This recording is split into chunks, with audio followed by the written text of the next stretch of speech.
Start it at your pleasure.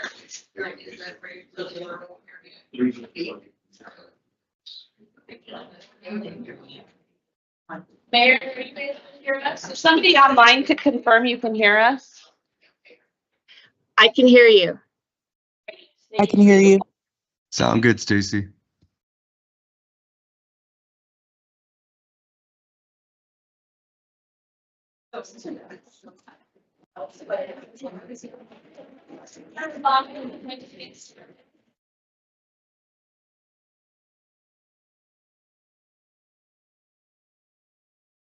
Stacy, did you say let's get started?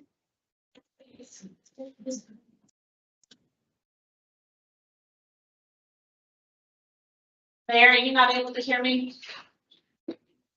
I can hear you now, but I can't always hear you. You're quite quiet as well, but we are ready. Okay. Do this.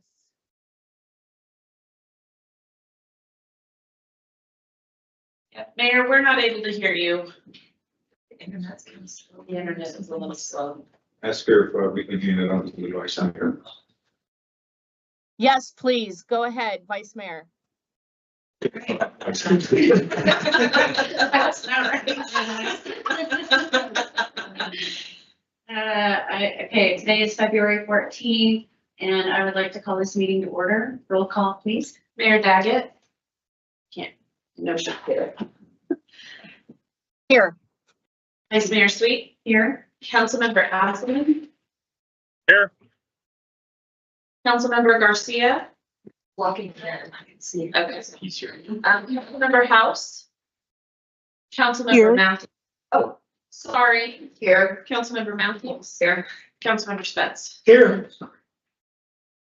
And I will lead us in the pledge of allegiance. Stand. Okay. I pledge allegiance to the flag of the United States of America and to the republic for which it stands, one nation, under God, indivisible, with liberty and justice for all. Member Matthews, the mission statement. Yes, thank you, Vice Mayor. Mission of the city of Flagstaff is to protect and enhance the quality of life for all. Councilmember Spence, the land acknowledgement. The Flagstaff City Council humbly acknowledges the ancestral homelands of this area's indigenous nations and original stewards. These lands, still inhabited by native descendants, border mountains sacred to indigenous peoples. We honor them, their legacies, and their traditions, and their continued contributions. We celebrate their past, present, and future generations who will forever know this place as home. Looks like Joanne is stopped. Thank you, Vice Mayor. Good morning, everybody. Good morning. I am Joanne King, Deputy City Manager, for those of you who don't know me. Welcome to day 2 of our budget retreat. It's also Valentine's Day. Yay. That's very happy birthday. It's also Arizona Statehood Day. We did not know that. So it's quite a big day. It's also your husband's birthday. It is. Birthday. I wasn't allowed to say that.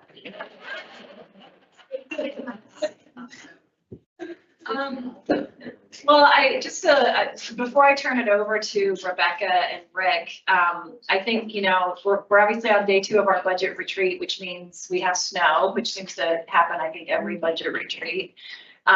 Yesterday, we kind of went through the, you know, kind of the meat of the budgeting process, and well, we did that a couple weeks ago, and then yesterday, you know, talked about kind of what revenues are available, some of the needs. We talked about our housing and climate emergencies and how we're addressing those. And then today, what we're going to do is kind of get into some of the meat of the departments and some of the resource needs. I think, as you all know, I mean, this is the most important role of council to adopt a budget, not to put any pressure on you. But it's an incredibly important role. And I think, as Greg mentioned yesterday, we put a lot of work into our budgeting process. Our departments are, have been working on their requests for quite some time. We start our division review meetings next week. But today I think you'll hear kind of more of the, a deeper dive into what some of our departments are dealing with and looking at for this budget process. So the next section, we're going to have Rebecca and Rick talk about our resource allocations and needs. Some of this goes back to when we had our retreat a couple weeks ago. It feels like a long time ago, where we talked about kind of the budget direction memo and some of the things that we asked our departments to look at when submitting their budget requests. So Rebecca and Rick are going to go into that. And then after that, we're going to go into kind of diving a little deeper into some of our funds, like our solid waste. We're also going to look at in the afternoon development impact fees and have a discussion on that. We'll have planning come in and talk through that with council a bit as well. Also, our secondary and primary property taxes and our tax capacity. And then we'll end the day with just a discussion, council, our budget expectations for the April retreat. And then we'll have lunch after that. So make sure you stick around for that. So with that, I'm going to turn it over, I think, to Rebecca next, and we'll get kicked off.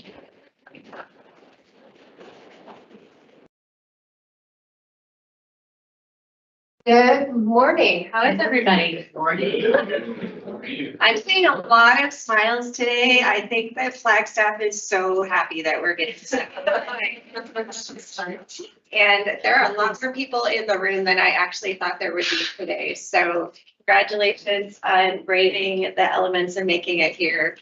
I think it is in a lot of cities, like my hometown of Tulsa, Oklahoma, when they get this, they get sad faces and frowns because they can't deal with it, but we can and we love it. So glad that we're finally getting it. Okay, moving on. I'm going to talk today about the super exciting topic of resource allocations and needs, specifically maintenance, which is one of my favorite things to talk about. Not really, but it's necessary, right? Like, I'm not dropping a bomb on anybody by saying that when you build something, you have to maintain it, and you need a plan for maintaining it. When you build a new building, sure, the first year, maybe it's under warranty, maybe 2 years, it's doing okay. By years 3 and 4, some of the glitches are starting to come up and you've got to deal with those. And then you need an ongoing maintenance plan. You heard from Jen Brown yesterday about our facilities and the maintenance plan that we have for those. Our facilities team does an incredible job. There's 10 or 11 of them, and they've got thousands of square feet to maintain, and they do a great job at it. We also have new infrastructure coming online. Buildings are kind of easy to wrap your head around, but think about new roadways, new landscaping, new neighborhoods that require trash pickup, and all the services that we provide. So we try to do our best at adding these areas to our what am I trying to think of? Our pot to maintain. We're getting ready to add some new parks. Yay. Can I? Yeah. So we're going to have to maintain them, but we're not necessarily coming in here saying with each new park, we need 0.25 more FTE and this much more money for equipment. We're trying, and we have for years. I've been here almost 25 years. We haven't grown. We haven't grown the parks team. We haven't necessarily grown in public works. I was in public works for 22 of those years. And we just try to continue to maintain with what we have. It might take us a little bit longer, but we'll still get there and do what we need to do. Those are your core services. But I will tell you, it's starting to get more difficult. This picture is the beautiful new, thanks to Paul Mood and his team, Beulah Avenue. It's got roundabouts, it's got landscaping, it's got a lot of new things that are kind of new to Flagstaff. We have a few roundabouts around the town, but it's kind of new. We're figuring out the maintenance of those. We're figuring out the snow operations of those. I think we have a council member getting ready to sneak in that back door if somebody wants to open that for him. I don't know. We don't usually open a door for strangers, so. But we've got to think about that. We just put hundreds of thousands of dollars, I think close to $1 million of new landscaping in this area. We need a way to maintain that. So those are new things that are coming up for us that we're honestly trying to figure out right now. So this is the Beulah University. We've got new roadway construction. That also is going to require street maintenance. So we've got to figure out how we're going to do that, how we're going to get that on a maintenance schedule, an overlay schedule, eventually replacement as needed, as it ends its useful life. And then we talked about new buildings already. These are things that we're starting to deal with. This was a theme of our budget memo to our divisions, to be thinking about maintenance and bring those needs up to the budget team as they're doing their division presentations. We also have, so I just talked a little bit about new things. We also have some old things like medians as a great example in certain neighborhoods that maybe when the HOA was developed and that neighborhood was developed, they were able to maintain those things. We have a lot of areas of town where those HOAs have gone defunct and there's nobody to maintain that infrastructure. And so it obviously comes back to the city. People want us to try to take care of that. It's very difficult for us to add that in. We do our best and we focus on high priorities. This is a median in University Heights. So we focus on line of sight issues. We focus on hazard trees. We focus on noxious weeds when we can. But we have a lot of areas of town. We have a lot of city property in town that it's difficult to maintain. You're probably starting to hear more and more from the community, and I think we have for years, about litter on city property, about noxious weeds on city property. Again, we do our best. We go to those high priority areas with really public safety in mind first. But those are challenges that we need to figure out a way to address. Except Joanne doesn't think so. So what are some of the options I mentioned? The obvious ones of like adding personnel or adding equipment. We have very limited resources as you have seen. We need to focus on taking care of existing employees, as you have heard and as you have identified as a priority. So are there other ways that we can try to do this? Adding contractual services, sure, there's a cost to that, but sometimes they've already got the equipment and the people and they can come in and do that sometimes faster and better than we can. But that's an option that we've asked all of our divisions to look at. You've heard about priority-based budget. There's a question that we answer every couple of years about pretty much all of our services. Could a contractor do this? Could someone else be doing this? Is there someone else in the community already doing a similar thing? And maybe they could pick that up. So we look at that every year. But those are some options. A good example of this is in the downtown area. We have alleys, right? Nobody ever likes to walk through the alleys. Am I right? Right. Of course not. We all walk through the alleys. They're awesome. They're so much fun. It's like Harry Potter. But when we get snow and ice, we have a lot of things working against us. So our team will come through and they will plow the alley. In a lot of cases, we actually have to remove the snow. You hear us talk about snow operations. a lot, not snow removal, except in places where we have to. We do that. There's a distinction between those two words on purpose. In the downtown area, we eventually have to do snow removal. That's a whole other operation. It's middle of the night. It's crazy town. But when we have those alleys, that's very difficult for us to, after that first pass, keep going through there and keep it clean. So this last year, we started, at the end of last year, we started a pilot program where we hired a third-party contractor to come in, working in tandem with us after we plow it. They come through, they pull the snow from the sides of the alleys. They actually scoop it up, pick it up, drive it out.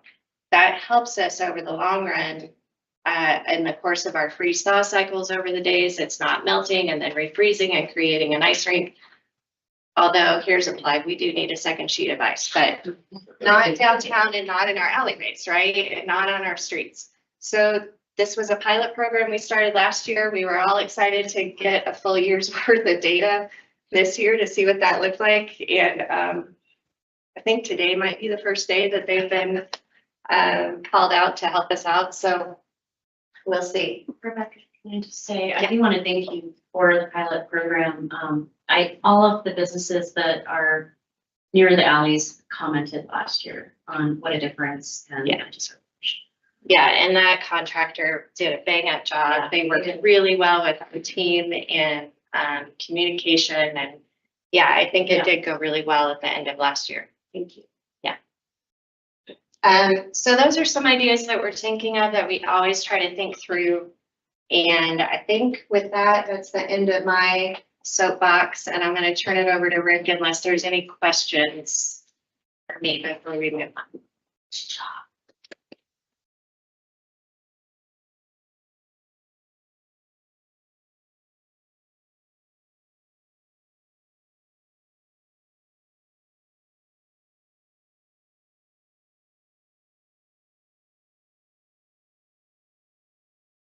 Good morning, Mayor, Vice Mayor, City Council. Continuing on the conversation that we started yesterday and continuing today is about resource needs, where to allocate resources. And the next couple slides is about personnel and pent-up demand on personnel requests throughout our organization. We request that all the divisions put in their personal requests, and they're due early January. Budget team hasn't had a chance to really review the detail of where these are coming from and what they are for, but here is the summary that our finance team put together for us as far as what has been requested this year. And you can see there's a lot of funding requests in the general fund, which is our biggest operating fund, of course. And we're looking at about $3 million and 28.5 full-time equivalent employees being requested this year. Maybe slightly down from last year, but it's still a good pent-up demand that we have in our organization. And these new requests come across many divisions, from our police, the fire, community development, engineering, and so forth. It's not just one area looking for positions, it's across the organization. The other funding is ad pay requests, and these are pays in additional to their base pay that we want to pay people for special considerations. And in here is like the SWAT pays, the additional paramedic pays, uniform allowance, and we're looking at potentially police shift differential pay is being requested this year. So you see in the general fund is where the majority of the requests are, and then all the other funds, we have about 13 requested in those funds in the current budget cycle. So the budget team will go through this with all of our resources and all the needs that are being requested and try and figure out how we can address some of these position requests. The next slide takes it and gives you kind of a perspective over the last couple of years. So the first set of numbers is related to what I showed you on the previous slide. This shows all the other funds that are requesting personnel this year in the last 2 fiscal years for budget. And you can see that we've been running pretty high as far as total requests in our organizations, around the 40 to 48 requests annually that staff wants, staff needs. But we can't always fund everything. The decline in the general fund is about 11 this year, but that's primarily related to 9 of them related to a safer grant for firefighters. We're not putting that in the budget this year. So that's really what that dip is still quite a bit of ask within the general fund. And down below, you can see where we landed last year.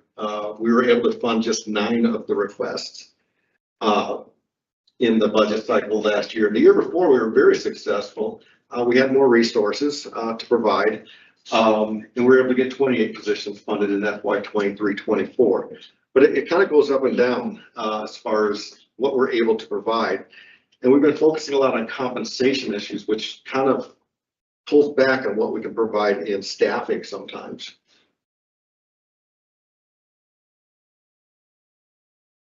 The next one is not necessarily my favorite topic, but it's something we always talk about every year. It's our ongoing one-times or ongoing expense budgeted with one-time funding. And last year, Jennifer Caputo was really nice to create a nice sticker for us that we don't like one-time ongoings. Because these are really operational expenses that are deemed by the budget team that should be funded with ongoing resources.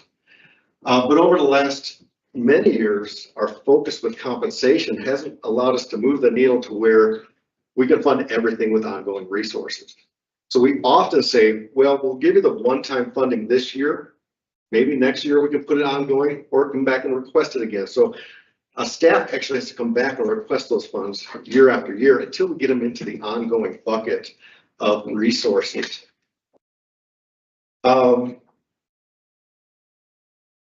These numbers do not include the infrastructure requests that you saw yesterday between fleet and facilities and other infrastructure. These are really those O&M costs, the contractual items, the maintenance and those kind of things. So here you can see where we've been making progress.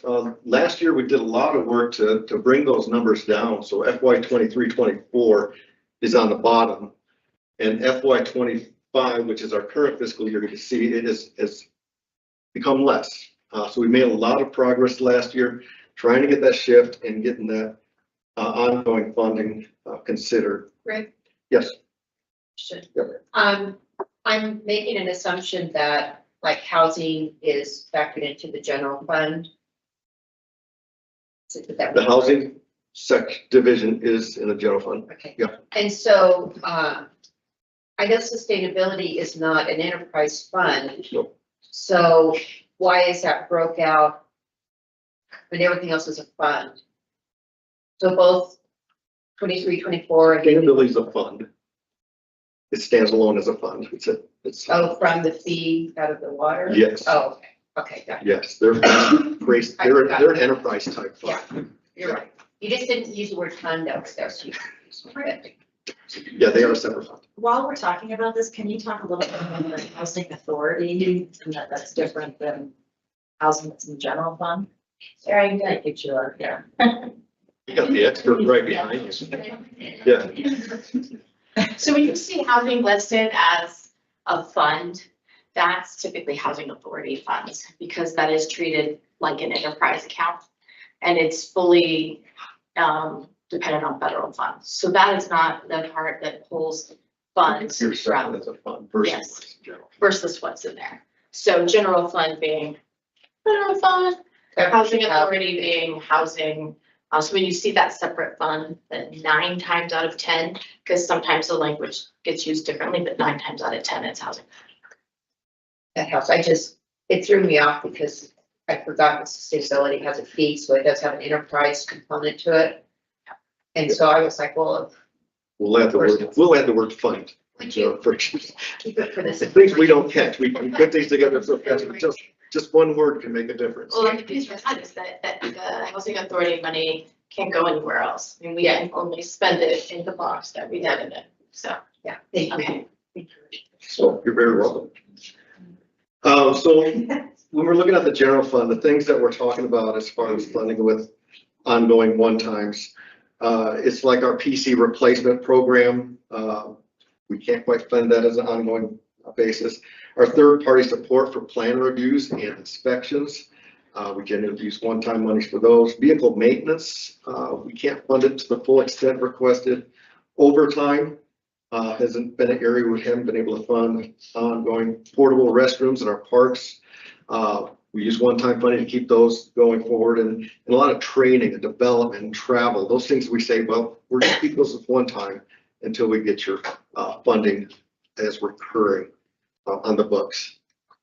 In the airport fund, it's just a couple things. It's the custodial contracts.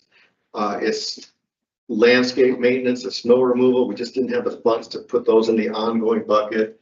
And sustainability has a few things such as the Army Corps City Match for volunteers, for food resilience, recycling, stewardship, that program. The volunteer software we just got, we haven't put to the ongoing buckets, just one-time funded now. Community gardens, funding, some of it, and the innovative waste challenges in the one-time bucket. We just haven't got the ongoing resources at this time. Those are just samples. It's not everything, but those are some of the things that we consider that are ongoing expenses. We want to have these recurrent. We just don't have the structure to provide the funding. So people come back year after year to get those funding. And that's it for the section related to resource allocations and needs. There was a lot of information provided from a lot of areas, from our emergency declarations to this morning's conversation and infrastructure. So, and then yesterday we had the personnel costs, the compensation. There's a lot of need this year. Rick, I have a quick question. You just talked about a few things that have gone unfunded and will continue to go unfunded. They're just kind of like, can't do that. Go to the next year. Can't do that. Go to the next year. The last items, they're Yes. funded. They're just not funded with ongoing resources. Oh, So we okay. are funding them. So So they're important, Okay, thank you. but they sit in this bucket. It's like, you don't get it next year unless you request it. And how much is a strain on the city is it to have those positions, have the people get trained for those positions, everything, and then all of a sudden you have to figure out what to do with the people afterwards? Is that also something that costs us money? So positions wise, we only fund those with ongoing resources. We don't want to get ourselves in a spot where we're gonna fund a position with one time and then we don't have the resources. You know, it's very hard to hire people that way too. Yeah. Hey, you're contracted for 1 year. We'll see if we get funding for you. So positions wise, we focus that as ongoing. The one-time monies is those maintenance items, the travel stuff that, okay, it may have to go away or lower. Okay. But we've been very successful. We usually have the one-time pot of monies available for us to fund these year after year.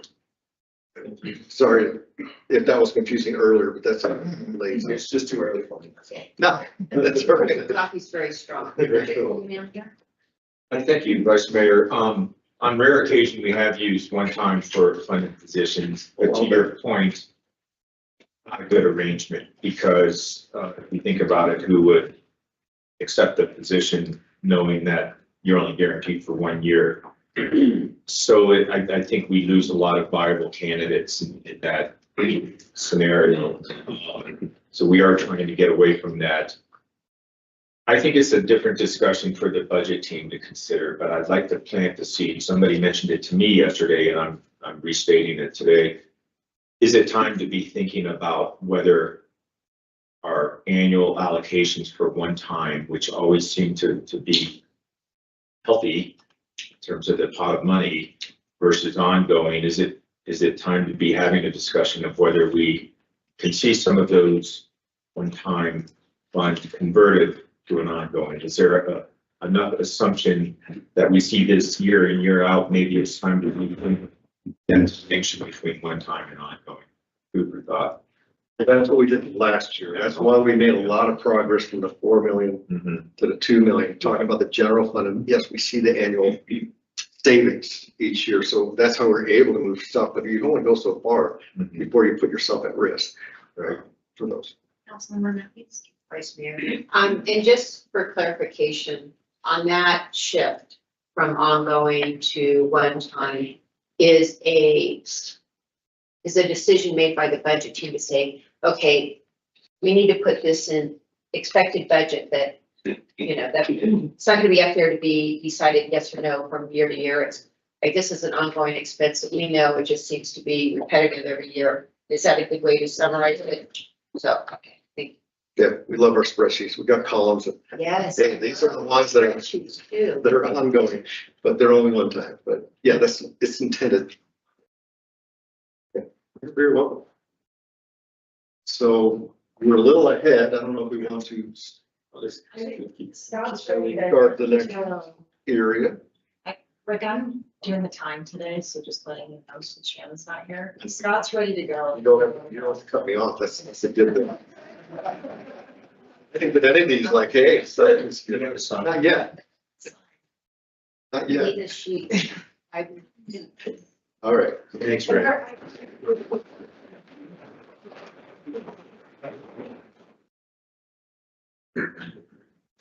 Good morning. Principal Overton said, hey, go in the closet, get a red shirt out today, and this is the closest I can get. Yeah, that's pretty close, Scott. She did say if I looked at it cross-eyed. Colorblind? My husband celebrated Valentine's Day yesterday because he's being retired and having a day's blend. But I'd like to stay with this. You've covered a lot of ground in the last couple of days, and I know for our newer members, it may seem overwhelming. It's just a lot of stuff, and it will take you years to figure it all out, I know. And it's okay. I appreciate the questions, the dialogue, the discussion. Solid waste is one of those funds that we spent a very good amount of time on a couple of weeks ago at one of your work sessions. If you recall, we discussed the upcoming programmatic and ongoing programmatic changes to try to make that fund a little more resolved and a little more stable over time. This is the time, as we focused on yesterday, some of the 5-year plan numbers coming out of finance. This time this morning is for us to get into a little bit of the discussion about some of those financial gains we will make with operational changes. I have some additional information that we did get into a little bit at the work session a couple of weeks ago, but we didn't necessarily want to answer the question. I would say I say me, want to answer the question on the fly at the podium. We've since followed up. Finance has done a great job continuing to advocate with us and work on talking points to help you have good community talking points. I'll share some of those today. I'll also send those on. We did end up meeting with Councilmember Matthews and Mayor Daggett earlier this week in a nice, just general discussion. So we can have a really good understanding, and I want to share some of that data this morning. And then we will, of course, follow that up with the paperwork that we shared so that you can all be aware of those numbers. So solid waste, as a quick reminder, enterprise fund, true enterprise fund. We use fund balance. We have a structural budget that only deals with trash. So we don't dip into the general fund. We don't use other funds. We're trash. So we collect it curbside from our customers, residential, recycle, and trash. Recycling just kind of lump in there as well. And then we have, of course, the landfill, the MRF recycle center transfer operation, and then we have our commercial side of the business. So we discussed a couple of weeks ago a few different things that were operational adjustments for savings. What you will learn is the fund is structurally out of order, and we found some reasons why. And I know that as you've heard from both Sam Beckett, our acting operations director, and myself, between Sam, Jen, and I, we are working hard with all of our staff members in solid waste to make sure we're on the same page. It's a big service change. One of our first ones was holiday recognition. We were traditionally only taking 2 holidays with our employees, so now we're taking all 13, closing the landfill, communicating with our customers, modifying our collection schedules. Labor only. We pulled the data. Brandy helped us out from the MLK holiday of this year. We were at about a $6,000 savings on the day just for labor. Remember, that doesn't account for trucks, fuel, the things, the money we spend in a daily operation, but just labor alone. We'll true that up again this next holiday on Monday. We'll try it again and we'll see what the numbers are looking like. So over 13 holidays, we're gonna find, if we were just to extrapolate $10,000 per day with some equipment expenses, and I think it's actually more than that, we think we're at about $100,000 just on the holiday savings. That's a good news story. And I'll tell you why, because these are gonna add up to a big number we're looking for. Bulky program frequency, we have shifted to a quarterly program pickup. The easiest way to think about this, I tried to describe it earlier this week, is the program as a whole is about a $350,000 program. If we go to quarterly service, which is about a third, little more than a third of what we were doing historically, we can take about $150,000 off of the program just anecdotally. We know we have to prove that up over the year, but if we spend about $200,000 to do the program instead of $350,000, we were going to find some savings there. Commercial account focus, we know we have revenue in commercial accounts, but as we've shared with you, we are having a hard time staffing routes and we're having a hard time meeting all of our obligations for timely and accurate pickup. By focusing on our existing customers, we get better customer service, which is what we've been asked to provide. And we can clean up those accounts, let some of those newer customers fall off and go to private market, which is an open market. We believe that we will still see a lot of the waste stream the private market is collecting. They bring it to our landfill. So we still make revenue on the waste, but on the collection side, what we're not doing as well, let's focus on our existing customers. We don't have an exact number on this one yet, but we know from a customer service perspective, this is a much better operational setup. And we know that we have goals to reduce our overtime, true up our route, make sure our operators can get to the parts when they're supposed to.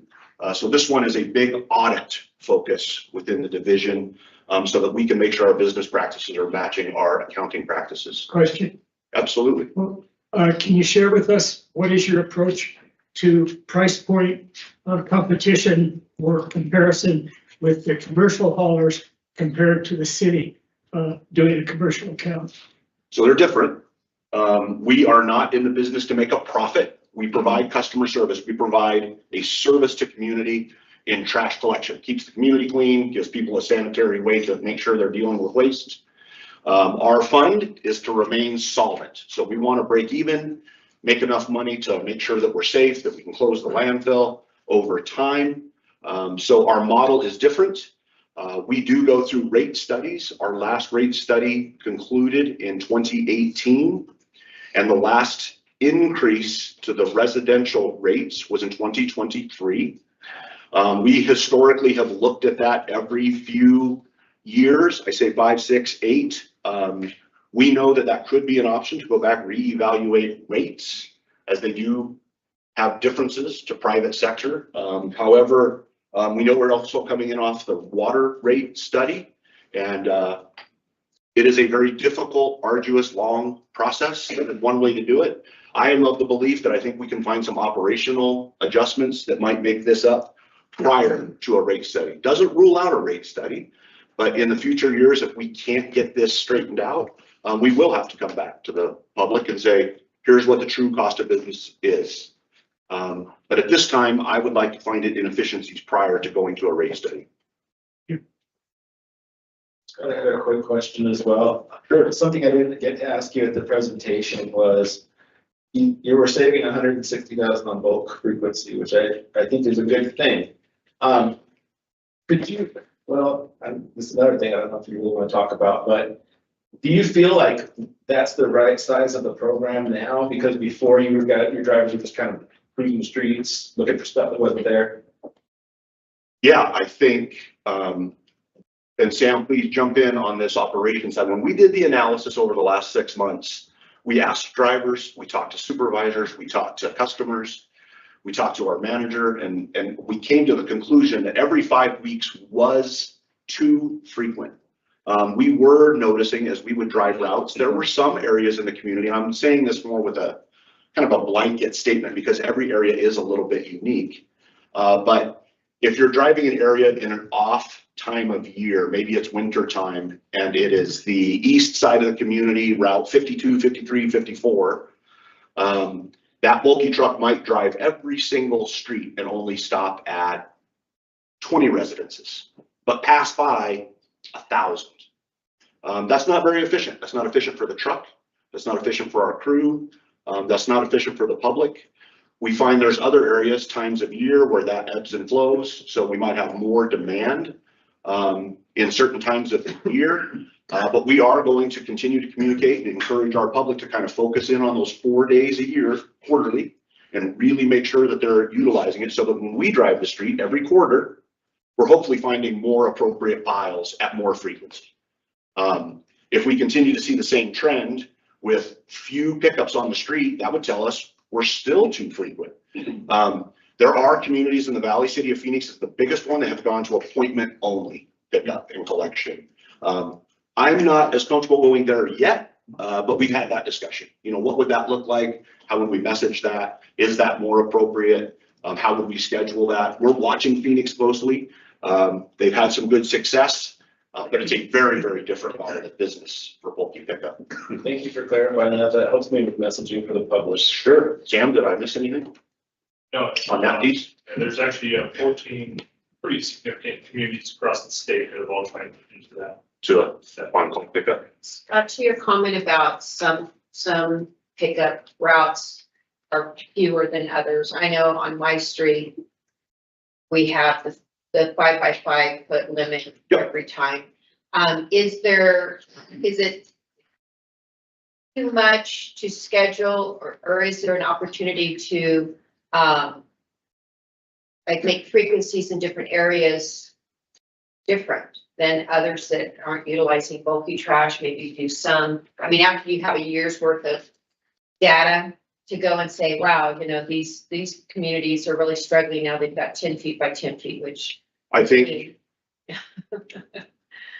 we see areas of the community that have different waste habits. Yeah. I think from a messaging standpoint and a communication standpoint, it's fair, equitable, and probably in our best interest to keep it consistent across the community. Where I've seen the most and the most effective efforts for behavior of residents is working with HOAs.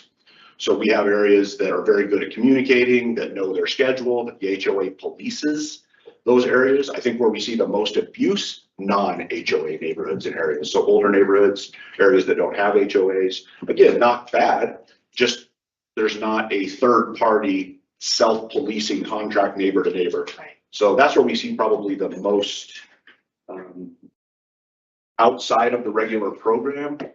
But our goal is to keep the community clean and to keep it somewhat sightly. And I think if we continue to pick up the pile, regardless of size, we're focused in on 5 by 5 by 5, but if we show up in it 8 by 5 by 8, we still pick it up. I think in time, Sam's goal would be, how do you really get behavior to change to where we're not seeing an abuse of bulky? We see abuse. And I think our goal is to get it off the curb, but in a perfect world, there are people that are taking advantage of the program. And just for a side note on this program, we're also using this to leverage the opportunity to not request new FTEs, because we don't have that capacity. So this is a key opportunity for us to take those 6 individuals and move them into the programs that we're mandated to provide service on that we're not doing well in. So we're using those FTEs to cover that when they're not on those quarterly pickups, or when we've cut back those areas.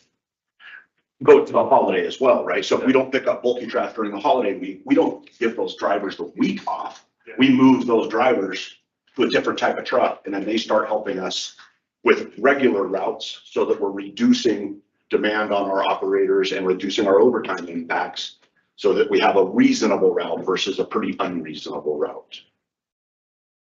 Excellent questions, excellent point. I feel like I'm missing something on bulky, but I want to come back to it, I guess, if I remember it. Waste stream diversion and process improvements.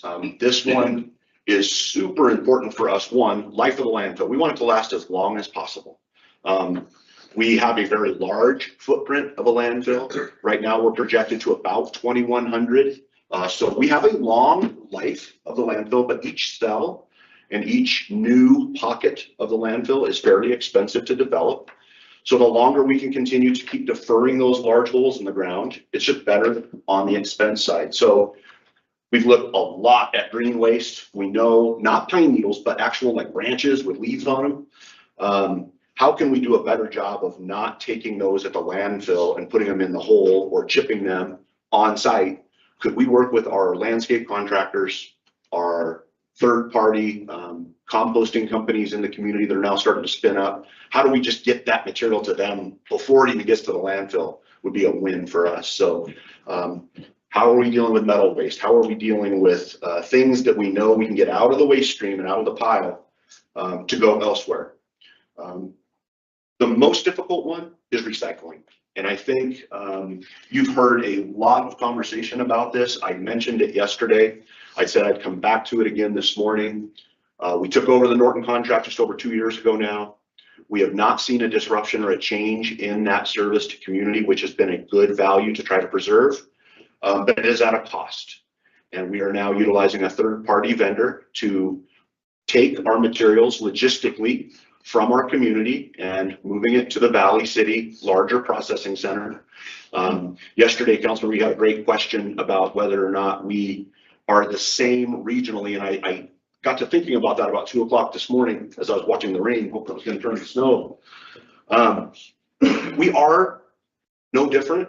I will tell you the one thing I didn't mention yesterday, and I should have, is our geographic isolation of 150 miles is one difference. So our difficulty of distance of taking that material from Flagstaff to Phoenix on 2 trucks a day is where we're really expending monies. And so we see the logistics trucking operation is a pretty expensive piece. The numbers that finance were able to pull for us, and I'll send these to you again, we were at about $680,000 for Norton per year in what we were paying for that service. Last year, we were at about $1 million, just shy of it. This year, we're projected to be at 1.3 million. So it's costing us to send it, process it. Rebates are down. Product is clean, but at the same time, it is much more than diverting it from our landfill likely. So we're diverting it, but at a cost. And that's really one of those imbalances in the fund that we've got to continue to try to figure out how we're going to balance. So these changes help us kind of shore up that piece of the puzzle. Last thing, and then I will make sure I answer all of your questions. The fund itself, just so we're all clear, again, solid waste, big fund. Within it are 3 sub-funds. So this goes to Councilmember Matthews' point about the fund benefits. And there were some questions about it. Looks like we're pretty healthy. We're not as healthy as it looks in the budget book. So within the budget book, there's a post-closure fund. So there is money that we set aside every year to close the landfill, to have monies available if we had to close a cell. We are not closing cells today. We don't have a plan to close cells, but we do have an obligation to put money aside. We have about $14 million sitting in that account. Why I asked you to just look at that number with caution. We have our third-party analysis that says if we were to close the landfill today, which we're not doing, if we were to, it's about a $24 million obligation. So we're short on our set aside. I'm not as worried about that. So over time, we will continue to put money in that fund. And then when 2100 gets here, hopefully they've got the 50, 60 million, whatever it takes to close a landfill. We'll let Sam's children worry about that issue, but we're going to set them up and continue that fund. But it is short if we close it today. But that's why you see a large fund balance. The other one is the capital reserve fund. We collect $2.50 on every ton at the landfill, but that is paying debt service on our core services facility solid waste contribution. So we built the facility 2018. That $2.50 pays debt service on those bonds. The operations revenue, this is where we are trying to really help and save some cash. Right now, we have a fund balance of about 900,000. Our fund balance should be 10% of the fund, about 1.5. So we're short on our fund balance. We have completed our landfill road project. We have completed cell D module 1. So we've spent that down a little bit, but we are short of our desired fund balance. And then operationally, we have been deficit spending for the last 3 running years. And that's what we're trying to shore up. So if you took all this data and you extrapolated it into the 5-year plan, we're showing a structural deficit in the fund of about 233,000 per year. And I know it's an about number, but let's just call it $250,000. And so our goal, Sam, myself, the other 45 members of this team, are to shore up and find a couple hundred, 250,000 a year. That gets us to 0. I'd like to be a little better than that. So when you start adding up 60,000 in a year for holidays, another 150,000, we're starting to get close to that $250,000 number. I'm confident we're going to get there. I really am. But we're doing it for our operations and our drivers' health, and we're also doing it for the fiscal health. But fiscal health is our driving force for making operational changes. With that, I've said a lot, and we've covered a lot of ground, but I know you want to spend some time on this fund. We are happy to take all of your questions. I'd just like you to emphasize, because it was important in our conversation that we had the other day, that the post-closure fund that seems like that's so far off is legislative state requirement, correct? We can't decide to fund that. So everything we do is regulated through Arizona Department of Environmental Services. So they set the bar and they say you have to provide X. Their recommendation is we have to provide a post-closure fund based on what it would take a third party to do the work, not what we say it would do the work. So we contract an engineering service to come in, they do the evaluation, they tell us what a third party market value would be to close it today. And then as that grows, as we add another cell, that number increases because now we close an additional cell. So every time we open, we expand what that cost would be if we choose to close it. What we've seen nationally, especially with municipalities, is they're not closing the cells. Historically, we've seen a bunch of them where they've closed the cell because they wanted to release that property to leverage that to buy new property for another cell. City of Phoenix has closed 5 different landfills in the last 10 years. So for them, they're always looking for the next property, the next place to build a landfill. We are not, because we have enough capacity. So the need to close a cell isn't as important for us. And so from a municipal standpoint, we know we have to put aside X, but we also know we don't have to close the cell. So we're trying to find that balance, but we are required to do it. I think that was just important to expand on a little bit for everybody. And then my other question that I just wanted to have it restated here is the difference between the $500,000 contingency line item use versus a fund, if you wouldn't mind. Yeah, excellent point. So this fund does have a contingency of $500,000 per year. I can't remember, Brandy, if you'd shared what we spent last year, but here's what happens. So as we don't meet our number, we have to go into that contingency. So it sits there, it's available. Maybe we run over operations on fuel, maintenance, parts, trucks. We utilize that funding to keep the fund whole. So in the 233 calculation, you have used the 500? Yes. Correct. So just assume the 500 doesn't necessarily go to one item. It just goes to the fund to pay for all of our operation expenses, which we will do again this year. We're still a couple 100,000 short. So if we had 750 in contingency, we would wash. In the event we were to burn a truck to the ground, we have a different conversation because now it's one time, but that's really what that fund should be used for. It should be truly used for contingency, not to shore up your operations, but it avoids us from going into the general fund because we're setting money aside, but we're using it. I prefer not to use it. I prefer to have it available. And it wouldn't grow year over year. It wouldn't be $1 million next year, $1.5 million, $2 million. It would just stay at that 500,000 number. Thank you. I thought it was important to have that stated here. No, it's a great reminder. Thank you. I have a question on climate change. Can you give us an overview of methane capture at the landfill? Are you capturing methane now, or how do you project to capture methane in the future? Oh, now you're getting into the long division.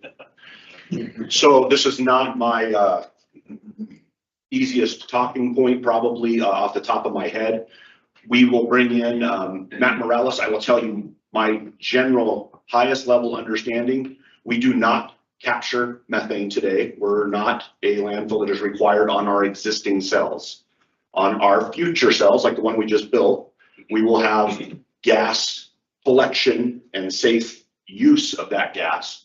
But I will tell you, we also have done studies over the years, and again, I'm paraphrasing, but we do not as a city have the methane out of the trash pile. It doesn't generate like we think it would. So it's not generating enough to be useful in an application.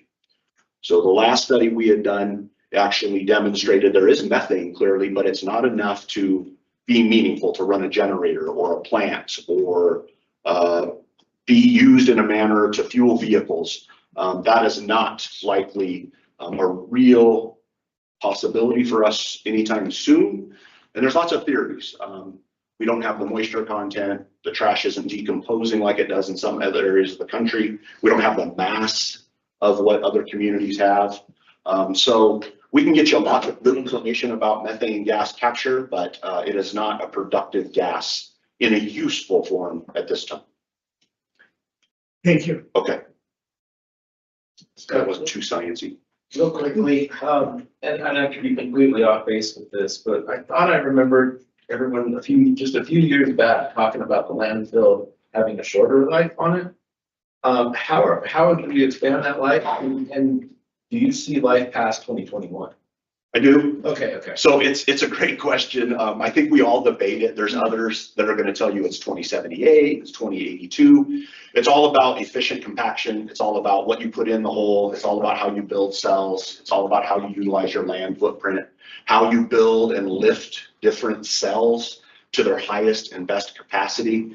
That airspace has value, but we have gotten very, very creative in the last 10 years as a city. We have to cover that trash every day. We now utilize a tarp system. So instead of putting down a layer of dirt, soil, and organics, we've now reduced it to a tarp that gets removed every day, and they put more trash on that cell the next day.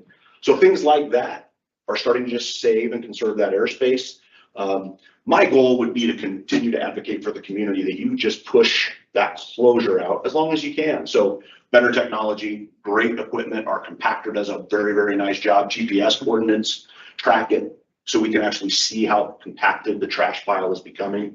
All those things are great uses of the airspace. And then I think in time, you're going to see even more and more advancements on diversion, on different use of products. I think there'll be a day where communities dig out old cells and figure out a way to reutilize what's been buried. So I'm hopeful that technology gets us there. Otherwise, we'll just keep digging bigger holes. And this is a problem across the world. But I don't lose sleep on that one. I don't. Sam might. Children. It's children. City manager. Thanks. Thank you for this presentation. I'd like to focus on the last two bullet items with two comments. First, glass. As we talk about the market for recyclables and how it has shrunk, the one thing now that is a real loser for us in terms of value of commodity is glass.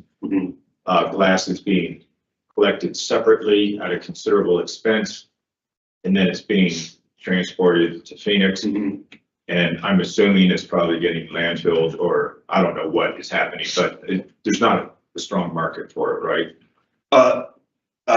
Continue, and then I'll answer the whole question for you. Certainly not at the same level as we're seeing for cardboard and paper and some of the recyclable plastics. Glass seems to, in my words, again, be a bit of a loser when you look at it from a commodity standpoint. I think the time is upon us to rethink what we're doing with glass.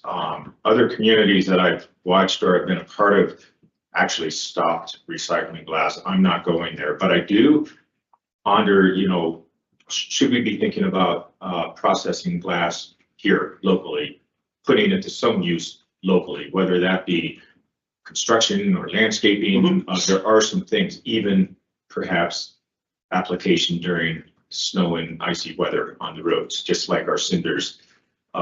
Some communities, especially elsewhere, East Coast, use crushed glass to apply during winter conditions.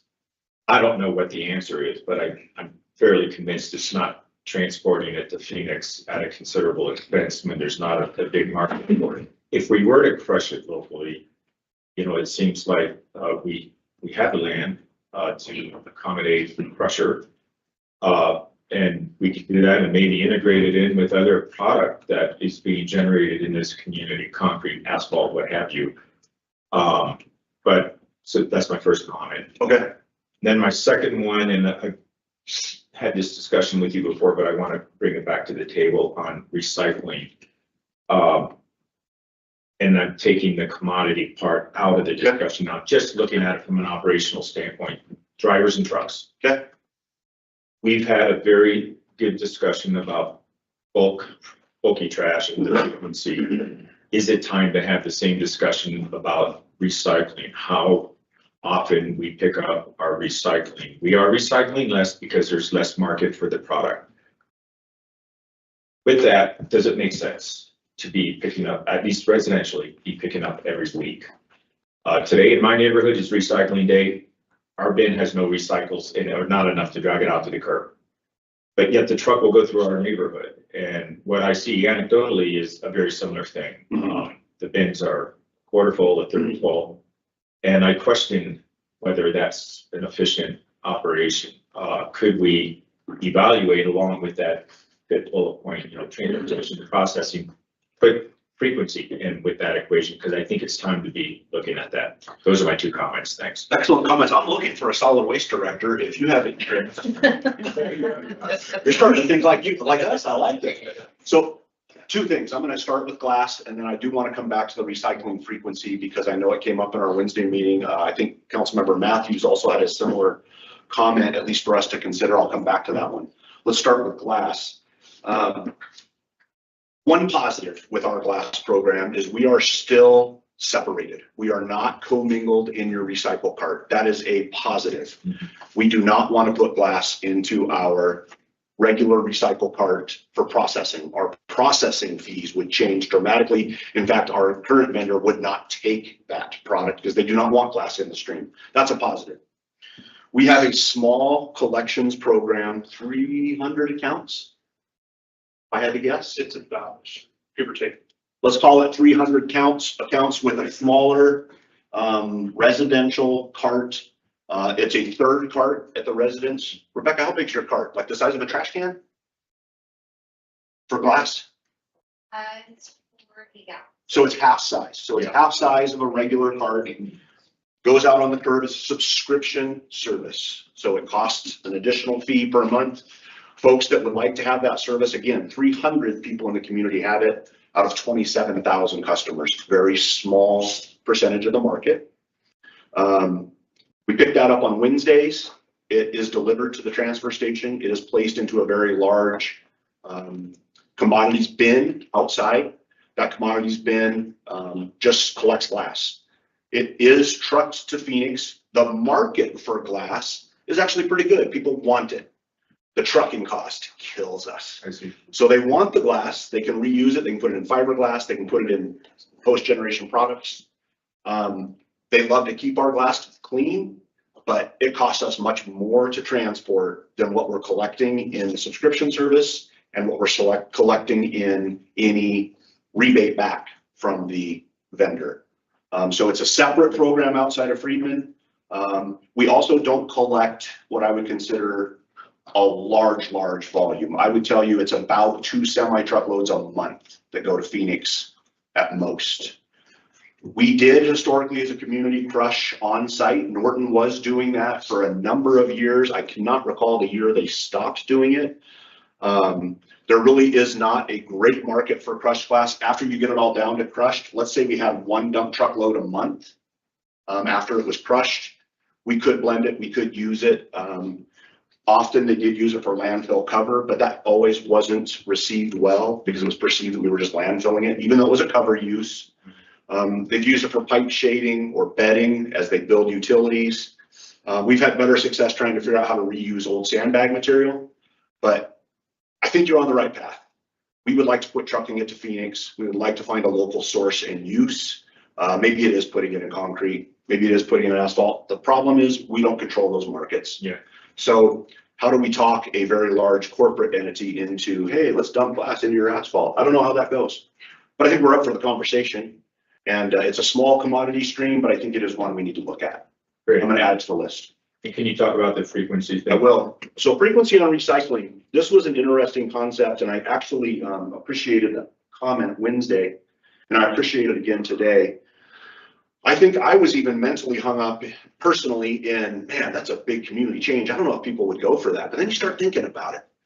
And you just start thinking about the math and how often that part is full. Maybe it does make sense to evaluate. There is a state law that says we are required to pick up trash. In our case, we count trash and recyclable as twice a week. We need to do some research. We started that research. We're going to start looking into it. I think we committed to it, and I think we committed to it. What would it look like from the operations standpoint? Can we do it legally? And if we can't, how can we maybe get an exemption? And how can we figure out a workaround? I don't think we're any different than other communities, and I think we have a good story to tell. And then what would that look like from a service delivery standpoint? Is it July 1? Is it, something we roll out? And is it feasible? Is it practical? But I do think it's the next commodity we'd like to look at. I don't think we're done with just these. If we can continue to improve, let's continue to improve. So I want to look at that. I appreciate the comment, the question. We had another council member come up with an idea of maybe looking at the way we collect in the city streets. We're committed to looking at routing and how we pick up from one side or the other side. So we're going to look at some of those types of ideas. We like to think, and we like to try to do things differently. We're not afraid of it.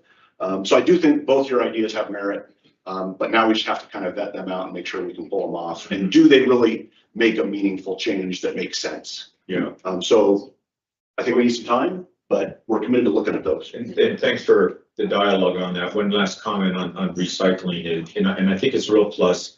We have the large bins for recycling. Our bins are the same size as our solid waste.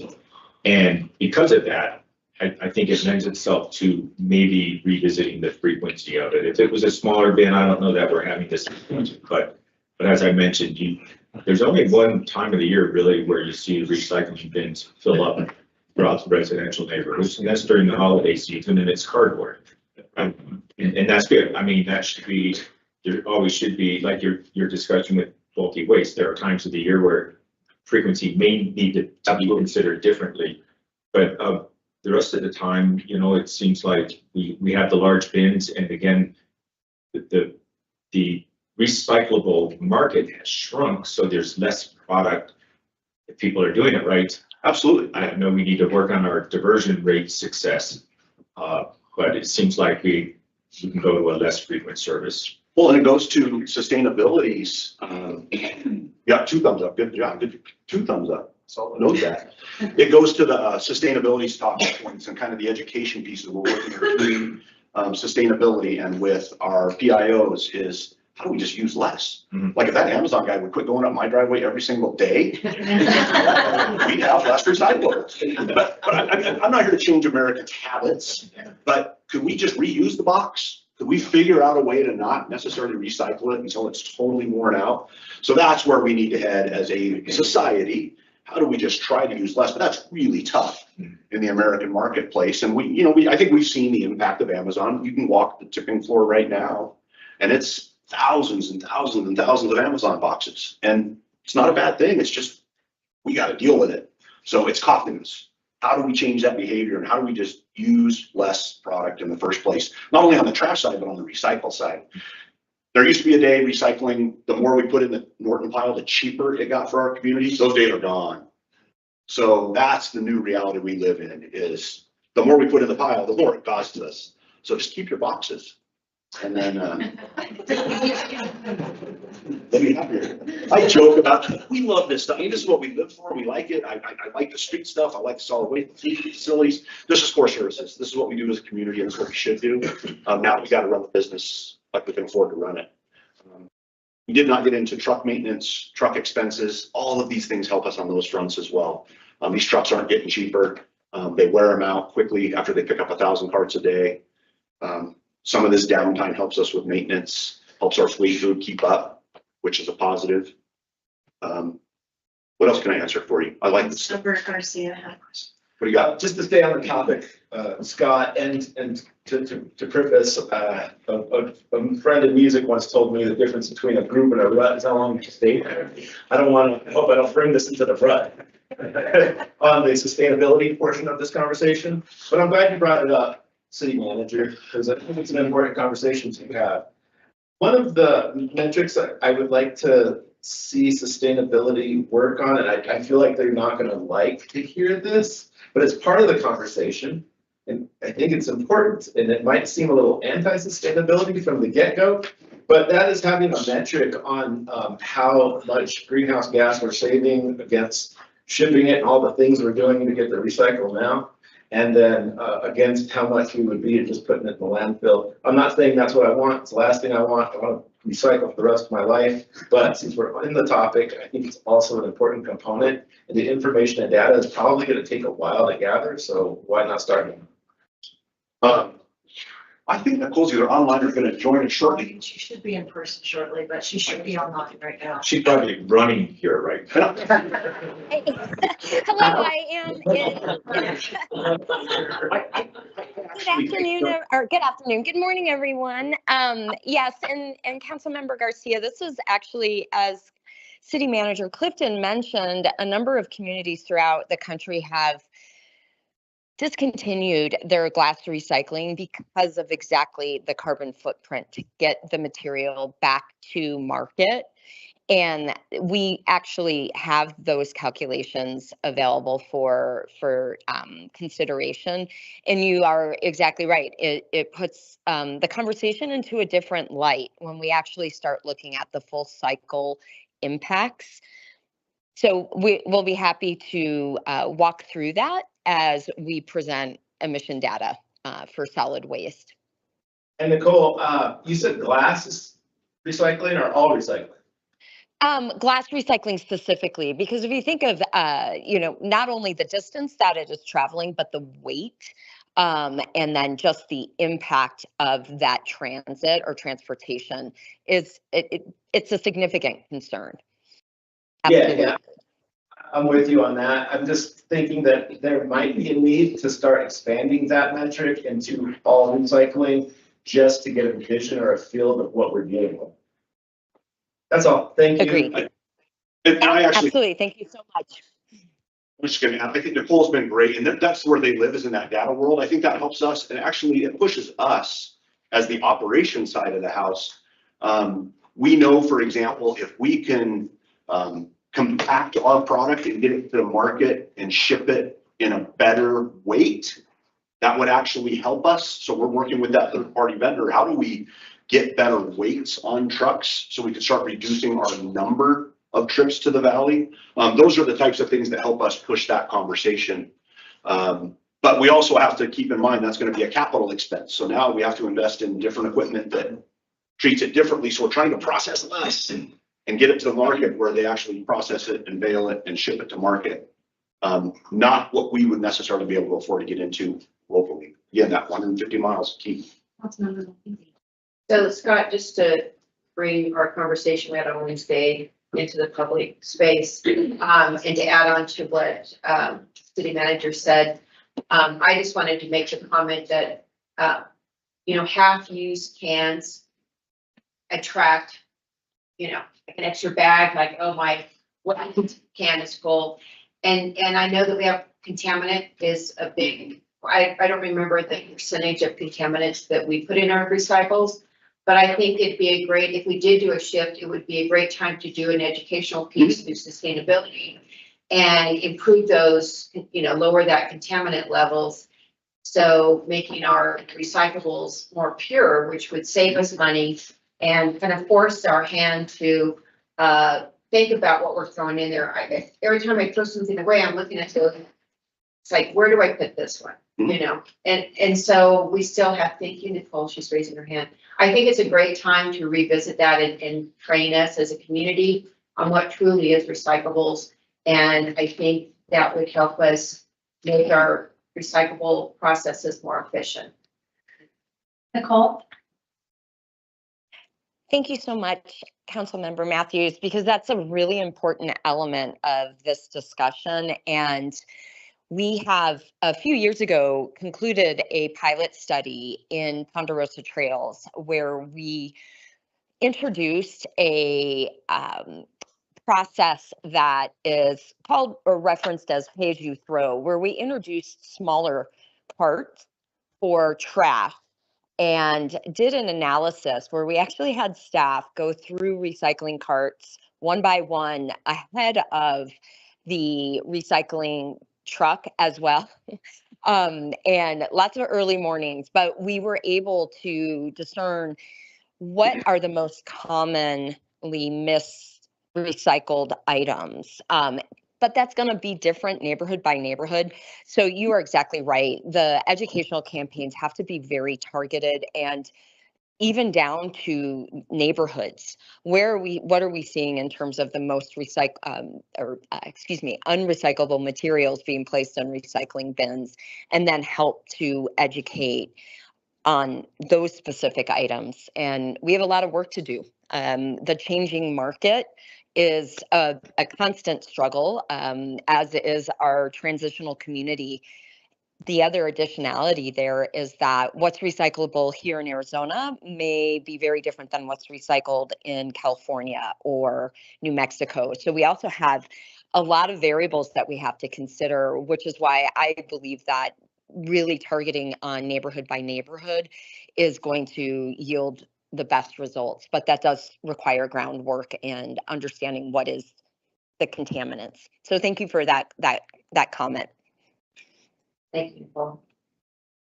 So I think we need to start wrapping this up, and I think we're gonna take a quick break, 15-minute break, and then come back to talking about our resources and our sales tax and property tax revenues. I appreciate it, and I'm sorry I took so much time on one slide. But I know it's a hot topic, and I know for you as electeds, you want those community talking points and your neighbors are talking to you. So Sam and I are your resource. Jen will help as well if you need really good talking points. So please, let's keep the conversation going. We appreciate the feedback and the opportunity to keep solving problems, and we're committed to it. So keep working on it. I talked to you about this. It sounds like we may have some more changes coming and some more conversations. And just to be proactive, make sure that we're getting the word out to the community before. Absolutely. Spring. Yep.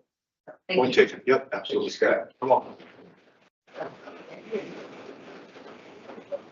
Let's go by.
All right, we're back live.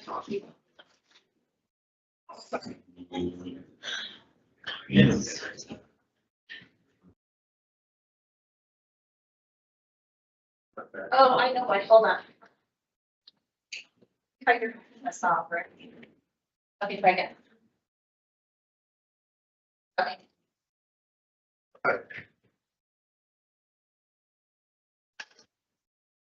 So as we're talking about balance of needs, we had one presentation about, you can adjust your resources, your program at service levels.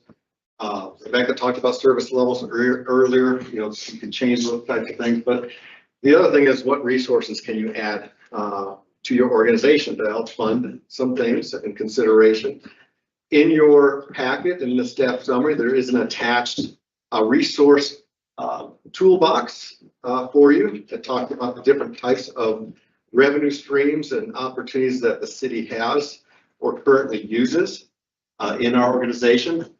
I'm not going to go through the details of these, but I just wanted to give you kind of a snapshot of what we do have available as resource tools in our organization.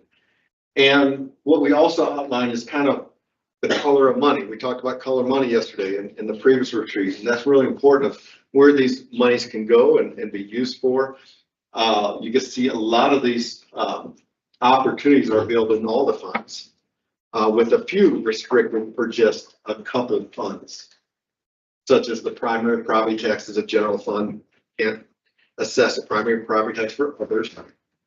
Capacity fees is solely used for water and wastewater purposes and so forth. So this is our toolbox, and today we're going to talk about a couple of these areas. We're going to bring forward a couple of these considerations and thoughts for you to look at, and we'll just get to it here. The first one we're going to just give a glance at is our transaction privilege tax. This is basically a sales tax that the city collects from businesses doing business in our community. And this is something that does require a voter approval. Council decides if they want to move something onto the ballot. That is your decision. And then voters approve whether they want to increase a rate or adjust a rate for those purposes. Transaction privilege tax, sales tax can be a dedicated sales tax for a specific purpose, or it could be unrestricted. And the difference there is like the general sales tax that goes into the general fund, that's really unrestricted for use. It can be used for any kind of operations for our government. The items listed on the slide here are several of those dedicated sales taxes that we have for transportation purposes, BBB, transit, and so forth. Primarily it's transit or transportation is what we focused on for our additional taxes in our community. Cities are allowed to have a sunset date or expiration date, or we can have no expiration date for our transaction privilege tax. It depends on what you take to the voters and what you ask for. For all of our measures that we've asked to be approved by voters, we have put that sunset on. Even for our 1% sales tax, there's very few, I don't know if we're the only one, there may be one or two that have a sunset on their base 1% or their base transaction privilege tax. I'd love to get rid of that someday. We'll see. But you do see the sunset expiration dates here. Yesterday, we were asked about what is the road repair street safety expiration date. That is on here as 12/31/34, as Scott mentioned. It was right on. We do follow the Model City Tax Code. This is a statewide Model City Tax Code that was put forth to help provide standardization of cities and collecting taxes. It provides that resource and tool that we as cities need to follow and assure. It covers the tax categories that you can potentially tax for your cities. It provides some exemptions and some specifics for some cities, but the tax categories we talked about yesterday, we have several tax categories, but council could adopt for other areas, such as jet fuel. That's one we're looking at for our airport. That will support airport Mining, there's not much mining here we can do. Wastewater removal, that's a sales tax we don't have, but we could add that to our taxes we collect. Other ones, food, residential rental went away effective this year. And we do not have a food sales tax, nor do we want to. We're not expecting to get that, but that's one that's actually on the state legislation to potentially remove from other cities. And that's really unfortunate because some of these cities really rely on this as a tax resource. And if you're talking to your lobbyists and so forth, I really would look to help other cities to maintain that for their communities because it's important to them. They may not have all the retail businesses that you may have for opportunity. So just a little plug there.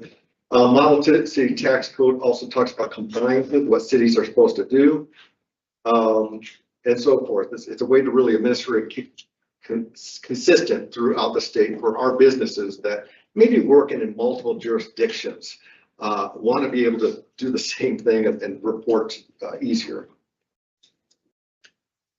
In Arizona, all of the 91 cities do have a sales tax. May not all have the same categories, not the same rates, but we all do have a sales tax.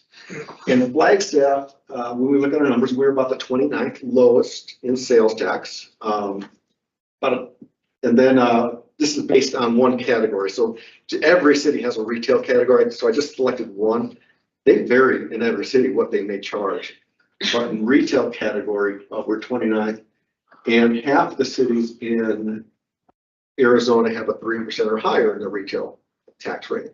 So that's just a perspective of where we sit to all the cities in Arizona. The tax chart on the right is effective July 1st, 2025. This includes that transit measure that was adopted for an increase by the voters. So that starts July 1st. And so our combined rates for city taxes is 2.486. And then there's a couple categories that we add that 2% bed, board, and beverage tax, hotel, motels, so forth, and restaurants and bars. The majority of the taxes that are collected are state and county or state taxes. They collect the most, but they also return those to cities, a portion of those, which we really appreciate. So that's one of our resource considerations, and I'm going to pass it on. Let's have questions first before I pass it. If we were to entertain a public safety tax, would it go in this? Yeah. Be a category? Yes, I understand those kind of things. Yeah, we can adopt taxes for other purposes. They could be, we could look at increase the transaction privilege, the base one in general fund, increase that to a different amount, or we could do another dedicated sales tax for specific purposes, such as, I was getting to you, Sarah. Housing, you could do a housing sales tax, public safety sales tax. There are several cities that have approached that. Prescott has been very successful there. So yeah, you can go outside the transportation areas and add other specialty taxes as you wish. Yep, great question. Mr. Mike Bullock. All right. Thank you. Thanks, Rick. Oh,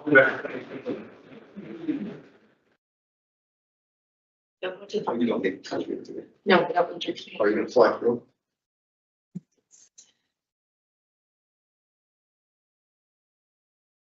Good morning, Brandy Suda, your city's finance director. So I'm going to take over the next couple options in our toolbox.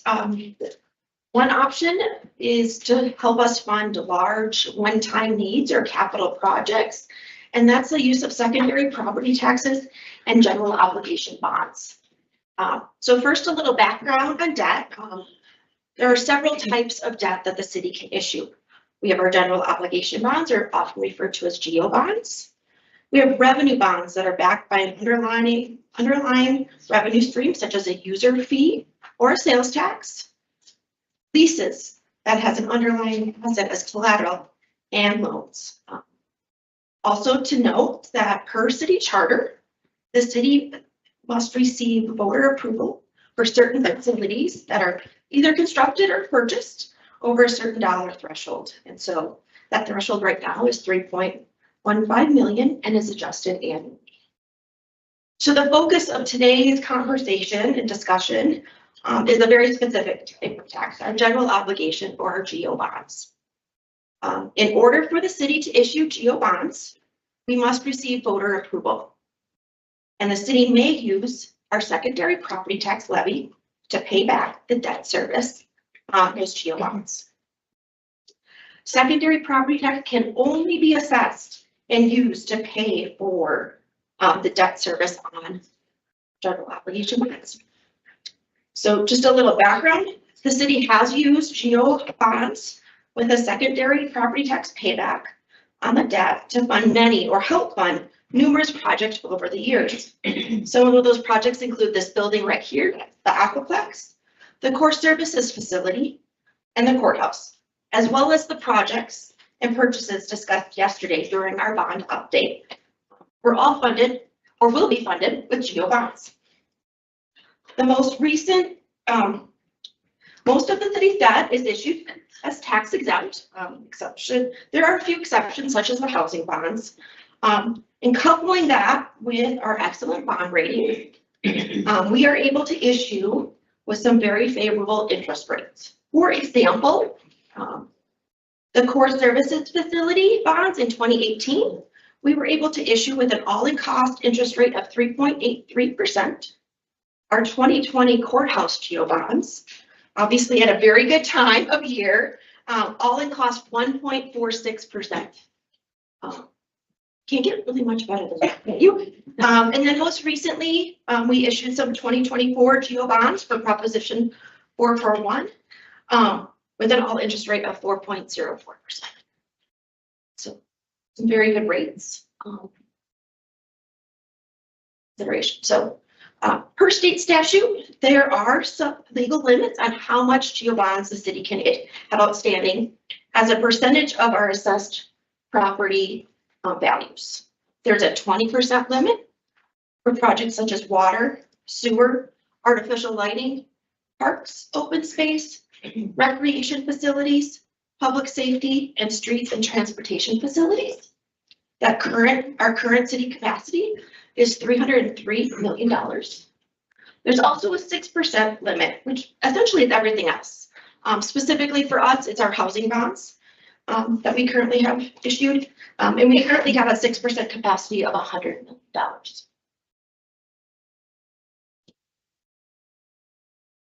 Another component of our GO bond capacity is our secondary property tax rate or levy. So currently the city's secondary property tax rate is 0.8000 per $100 of assessed value.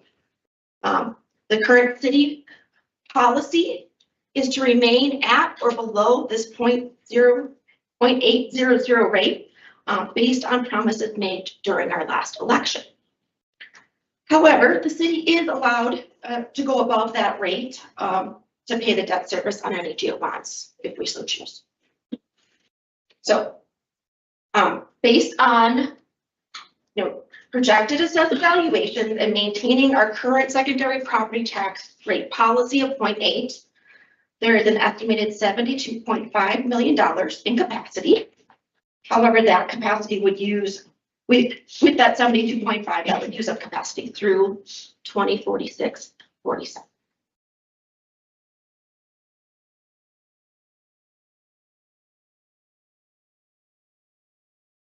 So again, we have the $72.5 million. This funding is available upon voter approval of the bonds, and the bonds can be issued as needed based on the timing of our capital projects. Obviously, we don't want to issue bonds too far in advance of the construction of those projects. So we need to time those issues with the planned expenditures for those projects. The city currently has $40.085 million of GO bonds that are authorized but unissued at this time. So we still have 10 million in housing bonds. So we've issued 10. We have another 10 million to go.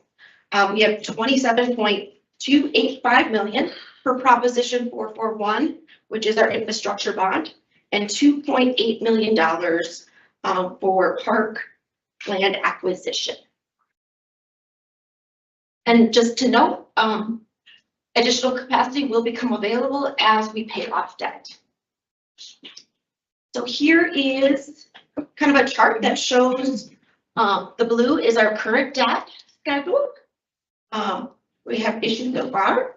The orange is the 40.085 million. We have authorized but not issued. So that's kind of the plan for that next issue. And then the GO bond capacity that we currently have of 72.5 million is in yellow. And you can see how the debt is kind of layered in to ensure we maintain that 0.8000 secondary property tax rate. Also of note, the city's current year debt service payments for our GO bonds is $11.8 million. Any questions related to secondary property taxes and GO bonds?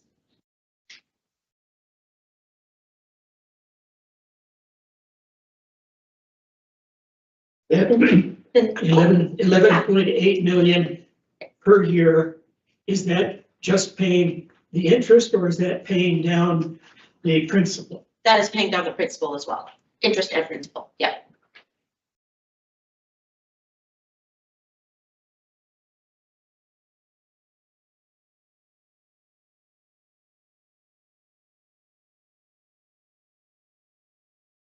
The next tool in our toolbox is our primary property taxes. So unlike our secondary property taxes, primary property taxes are unrestricted in use. Currently, our primary property taxes are used to support overall general fund operations.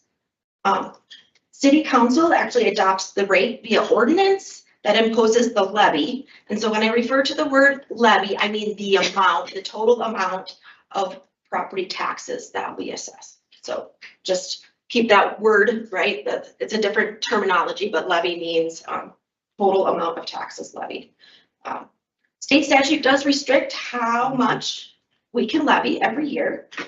State statutes allow that we can only do a 2% increase on the levy amount each year. For fiscal year 2025-26, we do have capacity of up to 12%. Which is approximately $912,000 in levy increase that could be provided as an ongoing resource to fund many of the city's needs, as we have not increased this levy in the last 6 years. However, if this is an option that council wants to consider, we do have some requirements that we need to take before any property tax levy or primary property tax levy can increase. First is a 60-day notice that we would need to post no later than April 17th, which is before our next retreat. And then if direction to increase was given at the April retreat, we would need to do a truth and taxation notice in the newspaper. That's required by state statute.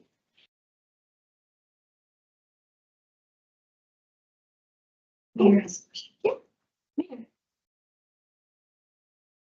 Hey, Brandy, and everyone else. The 12%, could you go back to the previous slide? Yeah. That 12%, it's important. Can you further describe that 12%? It's not that you're raising property taxes by 12%. Yeah, we're raising property taxes in total. The total levy would increase 12%. And it would, each taxpayer is going to be assessed differently, right? Depending on the increase in their property tax values. Part of this is on new construction, so it will all depend a little bit on each individual property owner on how this may happen. And are you going to get into what it would look like on a particular property? We do not have that information available right at this moment, but we can certainly bring that back, either provide an extra communication to council or bring it back in April as well. Okay, I think that'd be helpful. Well, I was just gonna say, Brandy, I mean, we wouldn't have to raise it the entire 12%. That's just what we to go up to, so we to do. Yes, yeah, we could do anywhere from some percent to 12. So Brandy, if we would have to, post a 60-day notice prior to the April budget retreat, and this is our last budget retreat until our April budget retreat, like when would we make that decision? That is, it's one of my slides. Okay. For receiving council's draft, whether we should post. Now, we can change the wording so that you may consider, that's what we've done in the past, is council will be talking about it, but no decision has been made at that time. We can post with not having an intention yet, just to have the availability or the possibility to do it. And that's how we did it last year. Yeah, that's how we did it last year. Yes, that's correct. Yep. So here is a graph that shows how the 2% annual capacity can grow over time. And the current budget and projections does not include any increase in the levy. So we're keeping a flat levy is what we've got budgeted and planned in our 5-year plan, which you can see in the green versus the red is what were the capacity that we're allowed. Just for a little background, as you can see in the graph, we had several years of a flat levy from fiscal year 2014-15 through 2016-2017. And then in fiscal year 2017-18, as well as fiscal year 2018-19, we did increase the levy by 7% each of those years. And we have been flat since. So again, that's why we have that growing capacity as an option for consideration. So with that, I'm happy to answer any additional questions, but we are seeking council direction on whether to post that 60-day notice. Refresh my memory, Brandy. Thank you for this presentation. We have done this notice in the past. Yes. We have not implemented it as the previous graph just depicted. Correct. For many years, but just as a housekeeping matter, we generally, council generally does go this way. That's not to influence your direction right now. It's just to give you the benefit of some history on this. Yes, yes. We have done that for the last couple of years. Thank you. I, for one, does a thumbs up to give the notice to give us an opportunity to discuss, but I also like, and I'm not sure at what type of format, another sidebar retreat like this, like Capital One or at the dais, but talk about our options. To say, well, whether it's, considering a sales tax increase or property tax, what could we do with it? What would be the best impact to us, whether it's housing or fire and PD benefits or, wherever that falls, so that we're clear on what our opportunities are and what the impact would be, I think would be really helpful to me. I think that probably would be best at the April retreat. Yeah. That's true, because we don't have to make a decision before April. Yep. But I think that's good feedback. As well as how this would impact the owners or potentially. So they are looking for direction. Yeah, on the thumbs up. Councilmember Asman, are you nodding? Yes.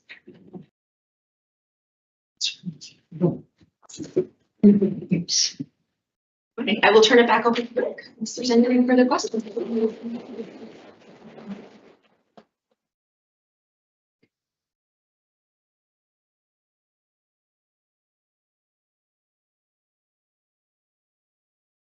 Last time.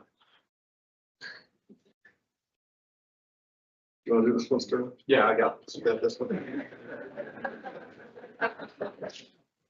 Sterling's itching to come out there and present a little bit. That was a joke. Another resource toolbox item is rates and user fees. That's one of the things on our list. This is available in pretty much all of our funds. It's an opportunity to raise revenues and support our operations. Sorry.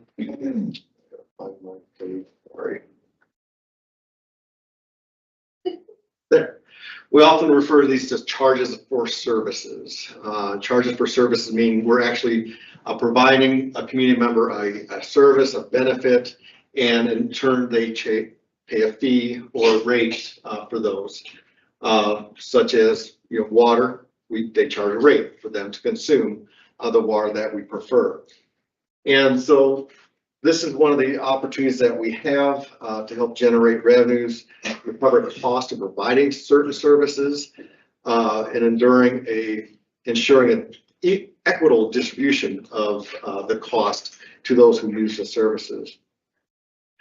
One of the main things is for revenue generations. Obviously, in our enterprise fund, this is a key thing that they use to sustain their operations. In general fund, we also use this, one of those diversified revenues that we have in the general fund to help support our operations. There is a cost recovery consideration when we go on these. Do we want 100% cost recovery for the services we provide? Things like water, wastewater, and those types of service, solid waste, we do want 100% cost recovery. Versus what may be more of a community benefit for people to enjoy, such as maybe our recreation fees may have a much lower cost recovery or benefit there. So here you can see kind of a pyramid as far as you start to recover. More of the individual focus is done in individual benefit. We try to pass on close to 100% for those fees, assuring that those who use the services are paying for those. Equitable distribution, you know, means that we're trying to disperse the benefit impact across our community as far as who's benefiting.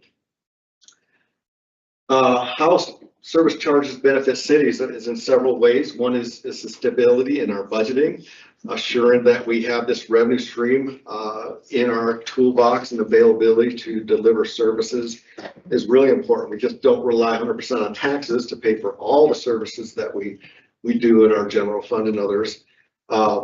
We expect a little direct support for those that benefit. So it helps with balancing of revenues and ongoing budgets.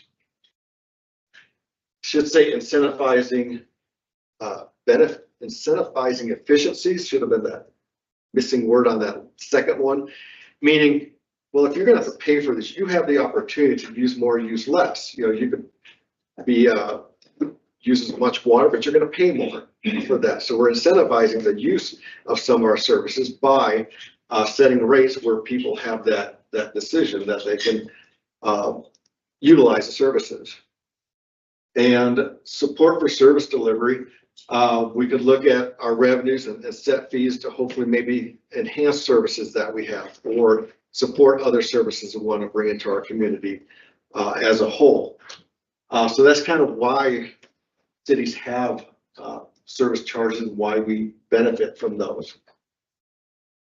Here is a snapshot. I'm not going to talk about all these, it's a lot of information, but here's where we've been as far as the organization, as far as reviewing divisions, their total fee capability or fees that they have in their divisions.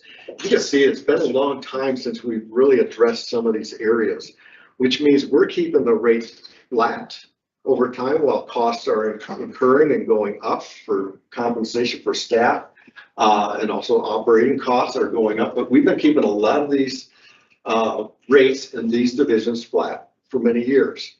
We're going to start embarking on trying to do a cycle where we can start looking at these maybe over a 5-year cycle and start having the conversations on some of these other divisions over the next several years. So, quite a few have not been touched in 10 years or so. So it's important to keep an eye on these and keep these moving forward. As far as the ability to adopt rates and fees, it does take a longer process depending on what you're trying to do. If you're looking at something more complex, such as a water rate study, solid waste, maybe a longer period. I went to the bottom one first. The large effort, which creates a lot of community involvement and so forth, takes a longer time to complete and get through the process before you're able to get that report and go through the 60-day notice process. So that could be a 12 to 18-month process. So we try to look ahead when we're trying to set those up. The middle range projects where it may take a little more effort, like in our recreation areas, it may take a little more effort to get rates figured out. They may be a 9 to 12-month period. It just varies on the complexity of those divisions. Or we can get as quick as a 6-month turnaround in a rate increase from creating a report, maybe doing an internal analysis versus hiring consultants, and have a rate change effective within 9 months. So you can see there's varying levels that we need to plan through to get rates adopted by council. But in the end, we can do all the reports and analysis. It is up to council to adopt these. So it is city's choice by city code, and you adopt by ordinance. Part of the process, we have to require state statute requirements for a 60-day notice where we actually have to post it on our website and provide a report or analysis about why we're asking for a rate increase. And we also post it through all of our social media contents. That's a requirement. And having a report is very important. So the time you get the report, then the time to actually adopt are two different timelines that we look at. And as mentioned, rates are adopted by city ordinance, by city council, and it takes 30 days after adoption for those to be effective. So I wanted to talk through a timeline that we are considering for the next two areas that we're going to talk about, our EV charging rates as well as our airport area. We are looking to bring some things forward for you this year. So here gives you an example of the timeline. Both of these areas have already done a lot of work on the reports and analysis and understanding what we need to do. We're still trying to finalize those. But if we're successful and you guys have a head nod and that so forth, February 28th is when we would post that report and start that 60-day process. That really starts the gun to where we can get to the end and actually have a fee implemented. So you post a report, then we have the 2 months of 60 days to do community outreach, conversations, talk to commissions potentially, and then the ordinance will be brought forward to you in May. That will be the earliest we can get it to you because of that timeline. So May, the 2 meetings in May, we would have the first and second read for these potential areas. And then if they're chosen to be adopted or adjusted, we would have that on the second read. The earliest we can implement is 30 days after that adoption date, after the 20th. But we'll set these for July 1st to make it a simple start to the next month. So that kind of gives you an overview. It does take, what's that, about 5 months to actually, once you actually have the report together, to actually get adopted and implemented. So it's not something you just turn around and change rates and move forward with. So we do have to think these out as we go forward. So any questions? Can you tell us what using the airport fees, is that just for landing fees? We're going to talk about those. Okay. Yes. And with the EV charging rates, right now we don't charge anything, correct? So are you going to be sharing with us how much? That's coming up. Okay. Yeah. Those are the two we're going to present next. Thank you. After this, I just want to set the groundwork as those come forward. Yeah. A little context on the EV charging rates, and forgive me if you plan on talking about this in the next slide, but for the benefit of the newly electeds, council, when these EV stations were being funded and installed, we had the discussion about whether to implement a rate right off the bat. With our recommendation, and council agreed, the decision was let's have it free for a couple of years, incentivize the usage, and then look at a rate structure a little bit later on, and this is that time. But the previous council did, you may recall that discussion, council member, but they did give us direction to keep it free for a couple of years and then look at this structures. Thanks, Rick. Stealing the thunder. Oh, sorry. Yeah. Who did I steal that? Last summer, we had the conversation, we got direction. Yeah. Sorry about that. It's all right. I am gonna hand it over to Brian. Is he here? There he is. Thanks, Rick.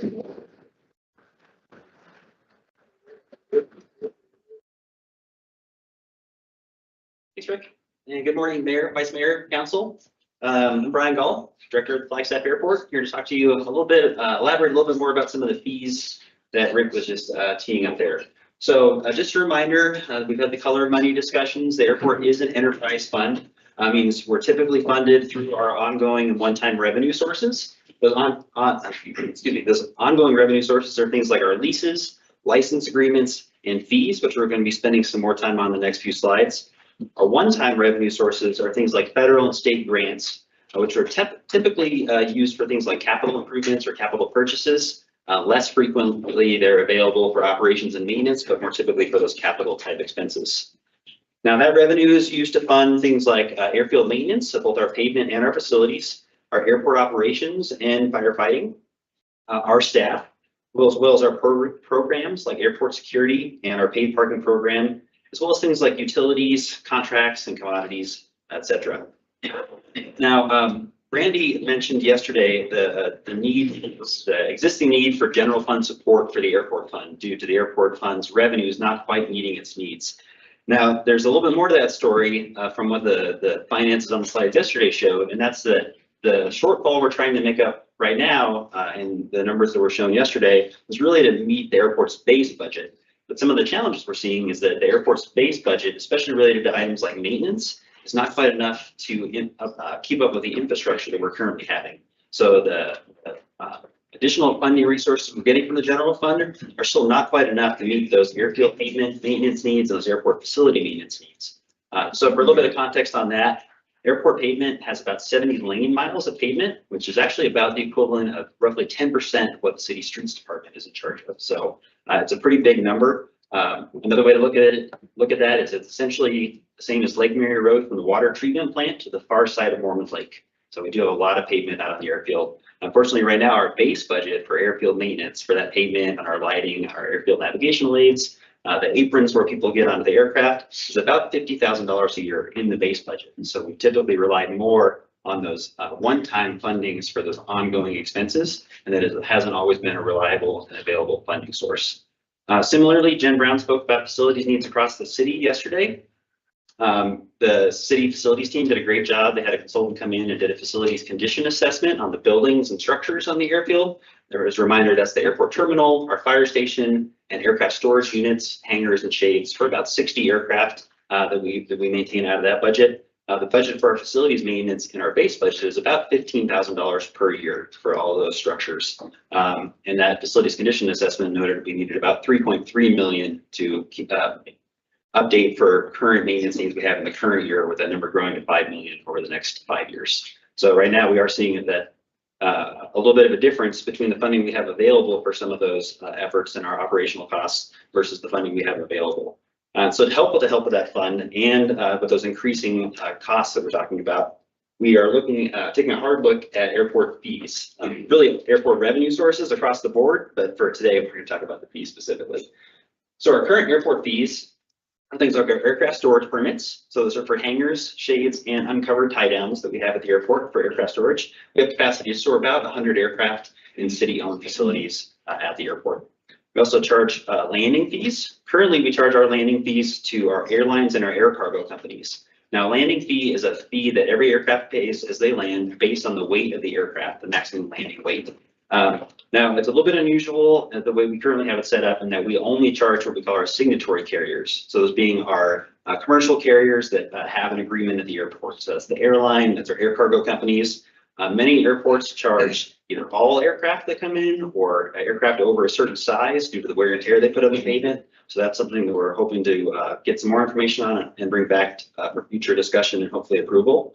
Also, fuel flowage fees, which is a fee that users pay for every gallon of aviation fuel that is pumped into an aircraft on the airport. Also, we have ground transportation permits. So permits that commercial ground transportation operations can use to pick up and drop off passengers to the airport. Apologies, I must really like fuel flow fees because I put that up there twice. Which of course goes to our new paid parking system that opened a little over a year ago, July of 2023 when we opened that system. So now that we have some data behind that, we are going to be making some hopefully proposed changes to those parking rates and the structure of the parking system itself.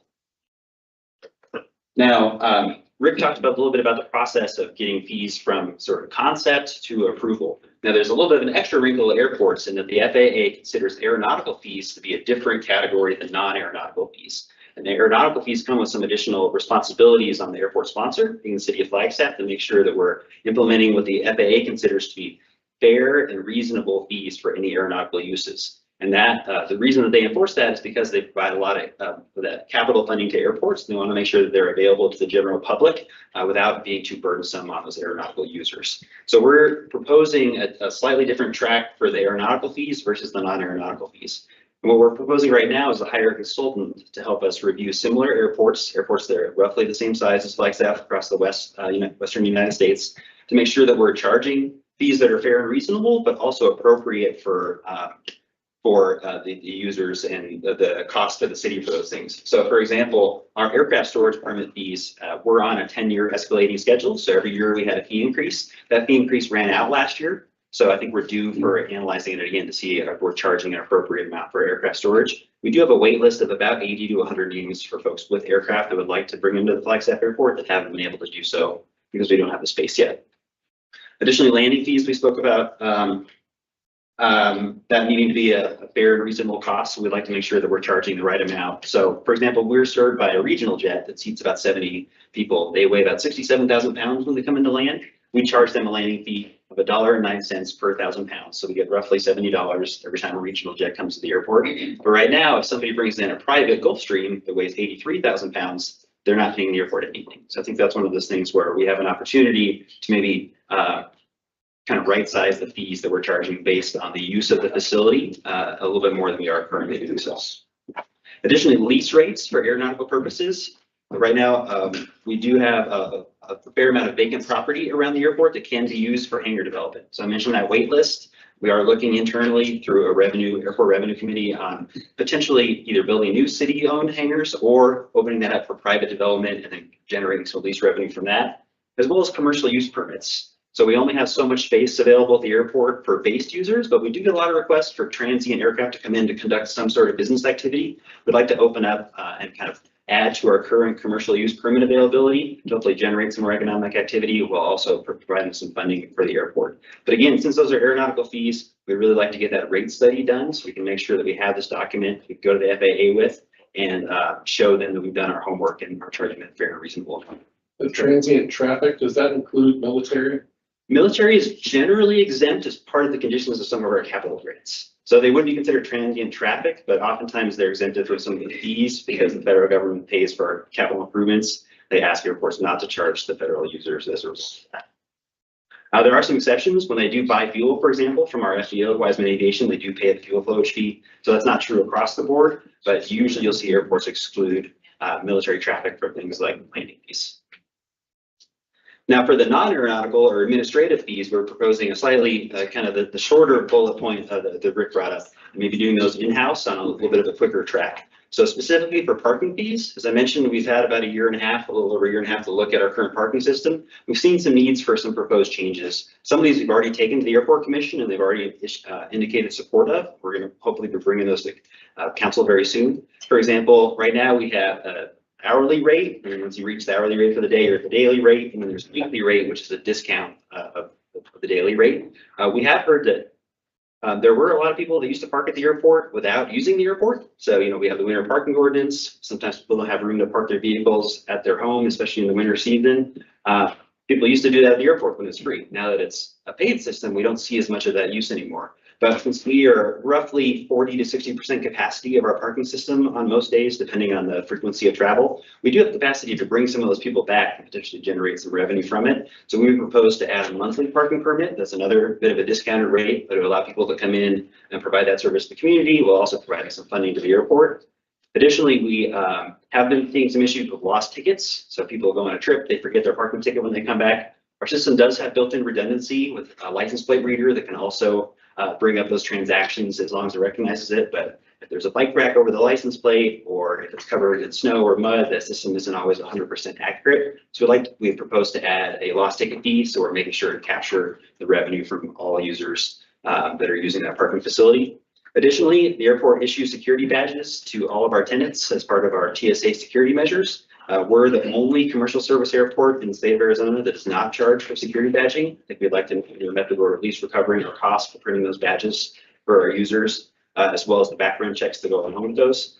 And ground transportation permits is another one that I think we have an opportunity to maybe make sure that we're charging an appropriate amount. I think some of those fees have been in the airport rules and regulations for a number of years. It's probably time to take a look at them, but we feel comfortable taking a look at those non-airport fees in-house rather than using the rate setting for that. So mostly today, we wanted to bring that proposed approach to you and see if anybody had any questions or concerns about that. And just kind of teeing up the fact that over the next year or so, we expect to see some of these coming up before council. Thank you. I have a couple thoughts. It's in addition to what we have here. I'm in favor of a lot of this. I understand the airport is kind of treading water a little bit, and it should be self-sustaining. My general direction would be, let's do what do what you can to approach that that equilibrium. I have talked about this infrequently with Heidi and others over the years. It's an idea I haven't let go of, and that is airplanes. You're fine, Heidi. I don't know that this concerns you entirely. Airplanes have a large carbon footprint. And we're sort of in the mode of trying to get carbon neutral by 2030. And at the same time, we're encouraging people to fly local to fly from Flagstaff to Phoenix, which is a big increase in carbon, whatever you want to call it. I've wondered over time about adding in a voluntary fee onto local airline tickets for that people would pay to offset their carbon footprint. Does that make sense? It does, and Nicole probably can speak to this almost better than I could. But so there's a couple thoughts here. One, my long-term thinking would be that this would help fund sustainability projects. I would think that people who pay this fee would want their money going towards actually reducing offsetting the carbon footprint they're doing for flying. But I do wonder if something like that could be given back to the airport in an appropriate manner that involves our sustainability goals, or if that offset just helps free up some money at the airport to pay for other things. And since we have a consultant coming in, it's something I'm in favor of. I would like them to look into that as Definitely. I'd like to say one thing. We can't control airline fees. That's completely out of our jurisdiction. But there are other things that we could do. So for instance, if we want to do an offset in a parking fee or something like that, like a portion of it goes to carbon neutrality or something like that, those are things that we can get really creative on. But definitely when it comes to, I've had tons of people call Brian, they're like, I really wanted to fly out of Flag today, but the ticket was blah, blah, blah. We can't control that. That's strictly with how the airlines want to set their rates. But there's other ways we can get really creative. And I don't know if Nicole, you have anything, or Brian, if you were going to say something else. Well, and I just want to reiterate real fast that when I'm thinking about this, I'm specifically thinking about a voluntary program where you opt into an extra charge. Thank you, Councilman Breslin. I appreciate the comment and the suggestion. We will talk to our consultant about that, and we can talk to the sustainability team. We do have an airport sustainability master plan. Like you mentioned, it has been hard to implement some of those things due to funding availability. There are some other things I think that, well, first I want to say, I do think that the state has had some success with some voluntary type fees before. I think they have a button when you pay your taxes that'll let you pay a little more if you feel like you want to help out. So it's not unprecedented, I think, to ask the community or to give them that opportunity. The other question I would say, and this is something I don't know that we might want to work with our sustainability team about, is certainly there is an impact of air travel flying on carbon emissions, but I'm not sure how it compares to the same folks that all the people that would have been on the flight from Flagstaff to Phoenix drove to Phoenix to Flagstaff to catch that flight. There's probably some break-even point based on the size of the aircraft and emissions of aircraft and vehicles. We can look up some data because I would be curious about that myself, but I do want to point out that there's not always an either or. So maybe not that they're not going to travel if they can't fly to Flagstaff. It might be that they find another way to do it, but it may also have its emissions cost. Well, when your employments are low, that definitely skews the equation there. Correct. Another big reason we're looking for more routes to more direct cities, so we can avoid some of those stopovers and get there in the most direct way possible. We do have I think there was a stat, and we can try to find that for you, of the difference between all those cars on 17 getting to Pulliam Airport versus taking the flight from Flag. And I'll tell you, it's pretty amazing to see the difference, especially when there's back-to-back traffic and they're sitting there idling in their cars and things like that, trying to get down there. I know that they're working on major improvements, and I said a team, I think I sent you all an email, that bridge impact, things like that. Hopefully that will help. But still, sometimes it has been proven that flying directly from the airport in Flagstaff versus trying to get down to Phoenix is also a success. So we can do that, but once we start bringing some other fee opportunities to you, we could actually consider if we want some of that to offset what you were just saying. I think Nicole is itching to add to the conversation. But oh shoot, what was I gonna say? Oh, I do wonder if employments will go up if people feel like by paying a voluntary extra fee for their own carbon footprint, they would consider flying where otherwise they wouldn't. I'd Some of love to the- see that.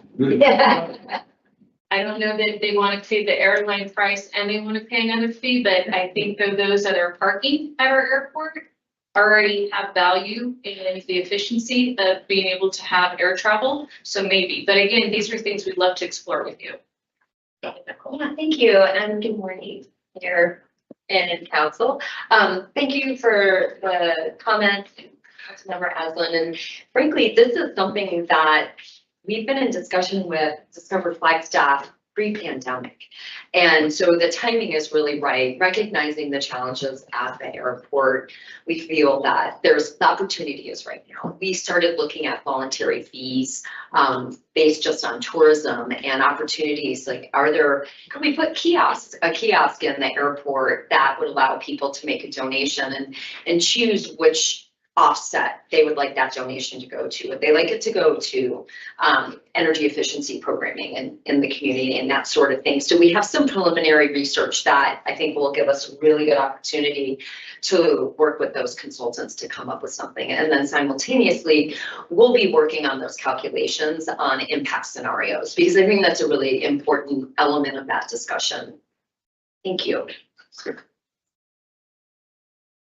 Any other questions about the proposed approach for the airport?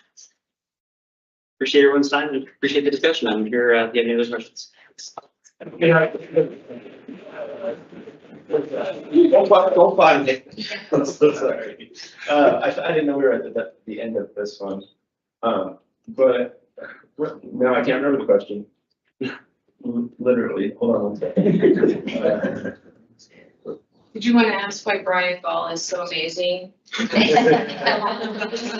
So lucky to have him as our airport director. Oh, I just wanted to know your personal opinions on using the general fund. How do you feel about it? Are you okay with it? I mean, I know you have to, but I would like to see you all self-sustainable. So I would personally love the airport fund to be self-sustaining. I think that is the goal for everybody. And I think we have, in addition to just the fee discussion, we're working on a lot of other things, whether it's development, future leases, whether we're working on additional air service, because that really is a trickle down, right? When we get a new air carrier in, they rent more cars, we get more employment revenue from our airport federal grants, things like that. So really, I would like to see the airport get to that point. I would say that for airports, regional airports similar size to Flagstaff, it's fairly unusual for them to be fully self-supported through their enterprise fund. And that is, like Sky Harbor, for example, they support the other airports in the Phoenix airspace system. So Goodyear and Deer Valley get the kind of support from the parent airport that makes a very large amount of funding. If you look at some of our nearest neighbors, for example, Prescott Regional Airport, and then up in Utah, like in the city. St. George. St. George, I believe. They are both in their general, or one of them still in the general fund. The other one gets a fair amount of support from the general fund annually. So it's not an atypical position for airports that are approximately our size. Okay. Some of that comes down to the net benefit of the airport, the community. So I guess I don't mind asking the general fund for support, but we know that the general fund has its own challenges. So I'd love to see the airport be able to sustain itself. I think it's just going to take us a little while to be able to get there. Thank you for that. That wasn't my question, but I can't remember it. You can clap, man. I just wanted to make a comment that, in my mind, at least, I think that increasing our capacity for storage of planes, you said we've got an 80+ waiting list of people who would prefer to fly instead of driving up the hill or from wherever they're from. So I'd like to see that progress rapidly because I've been hearing about it for years. The complaint part. Yep. Of we've got this big waiting list, and that just seems like a very obvious revenue generating source. So I'm happy to hear that you formed a committee and yeah, thanks for the comment, Councilmember Matthews, and maybe a little bit. Might add a little bit more context to the reason we haven't moved quicker in that, specifically in the city-owned hangars. Some of the challenges we're seeing is the construction costs versus our current lease rates. So we'd be looking at roughly a 40 to 50 year repayment to whatever loan we use to build the building, which is why I think it will be a good long-term revenue solution. And there's other revenue we can get. So for example, if we started charging landing fees to the aircraft that were in the hangar, we would get some of that back, or if the fuel flowage fees that we get from their use. But there will be a fairly long repayment process for whatever capital investment we have to make into that sort of investment. So that's the things we're balancing, which is why we think maybe it makes almost as much sense, if not more sense, to have some of that done from the private sector, similar to the aviation related development going on across the street. So hopefully we're trying to do a little bit of both so we can increase our availability for those aircraft that want to come use our facility, but also do it in a way that generates some revenue for the airport at the same time. Thank you.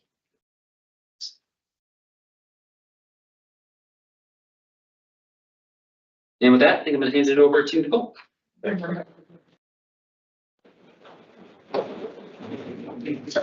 Jenny Beeman will be joining us virtually. And let's see. We're gonna fight over the. If she is. I'm here. Oh, great. Thank you so much, Jenny. We'll be advancing your slides for us. Thank you so much. Hi, folks. Hi, Mayor and Council. I am Jenny Neiman, Climate Action Section Director. I'm here to talk pretty briefly about EV charging fees. I'm sorry, I'm not there in person. I will say I am actually here in place of Danae Pressler, our resident EV expert, who you normally hear from on this. She did lead this work along with our wonderful finance team. To start with a bit of background or a bit of catch up, the city has 18 EV charging stations. They are at 4 sites, so right outside the window at the Aquaplex. There is normally somebody charging there. City Hall and the Visitor Center, as well as at the airport. We built these stations starting in 2020 in partnership with APS. APS actually took on most of the cost of their build out. And as Greg mentioned before, we've been providing free charging at all of our stations since about 2020. I think the last stations were built in 2023. We were here last year to discuss this cost and how to move forward. Council directed us at that time to design a fee structure that would recover about 80% of the cost and encouraged people to move their vehicles once charged. Right now, today, about a quarter of the time that someone's parked in that space, they're actually not charging. They have already completed their charging. So that's a little bit of behavior change that we want to encourage with any fee moving forward. Since we've talked about this, staff have evaluated the cost of providing the service, analyzed market rates, and developed a recommended fee structure. Next slide, please. Here's where digging into the data took us. So staff is recommending a 2-tier fee structure. One rate is charged when a vehicle is charging. We are proposing a rate that covers our energy cost plus 10%. With the current APS electricity rates that we have today, that's 39 cents per kilowatt hour. This rate is fairly in line with the market for government hosted EV charging really across the state. It's also in line with what NAU and Coconino County are charging for their stations in town. The second fee kicks in if the vehicle stays at the station after it's been fully charged. We're calling this an idling fee. And this fee encourages the drivers to move their vehicle so that the station can be used by another driver. We want our stations to be available to the next person if they can be, just to help out the folks who are trying to charge in Flagstaff. This idling fee is different based on location, and this is just due to mostly where the stations are located. There are different levels of parking demand downtown versus at the Aquaplex and also versus the airport. We've got $1 per minute at City Hall, the Visitor Center, and the airport. We're proposing a 3-hour time limit for total use of the station at the airport. We really just want to keep cars moving there. We don't want someone to park and then go on a flight, even if it's just, a 2-day trip. The idling fee will really keep those cars moving, and it would kick in at that 3-hour mark, even if the car is still charging. The idling fee at the Aquaplex would be $2 an hour. This is just due to the nature of the use. We want to support our Aquaplex members if they come and they, let's say are charging while they're at the Aquaplex. The good thing to know here is that communication is handled through our charge point station, and it's on a location by location basis. So the user doesn't really need to know that these stations all have the same owner. They really just are looking at what's my fee for the station that either I'm at right now and sitting right in front of, or the station that I want to go to. We've put together this sort of 2-tier fee structure for a couple reasons. But the first is just ensuring that our costs are recovered. That's our main goal there with the charging fee. Electricity is our largest expense from the chargers. The idling fee encourages that good charging etiquette. And then finally, it also will help us recover maintenance and overhead costs while allowing a lower price. So if somebody's trying to save money, they can make sure they don't get in the idling fee. Some folks may be very fine with that idling fee, let's say while they're downtown, and maybe they're out to dinner and they've just included that kind of in what they're expecting to pay. Next slide, please. Thank you. So this slide illustrates what this means for the city and the customers. Starting with the city and using this fiscal year as an example, we are projecting that electricity costs could be as high as $60,000 for this year. And as an example, if we had this fee in place, we'd see between $40,000 and $76,000 in revenue. There's a range here. And that's because we don't know, with any behavior change attempt, you don't know exactly how much behavior will change. And so that $41,000 would come in if we basically got rid of all idling. And that $76 would be our higher revenue if people continue to behave the same. We don't expect that to happen. So right now we're really just trying to estimate that range. In terms of what the customers see, again, they'll see that 2-tier rate. So let's pretend that you went to charge at City Hall for 5 hours. Your vehicle is charging for 4 hours. For that, you get about 100 miles of range. And you'll pay, again, about $10 for those 4 hours. If you leave your car for 1 hour extra after your car is fully charged, then you get that $4 charge for idling. This is a pretty comparable to gas prices, to be honest, at $2.75 a gallon.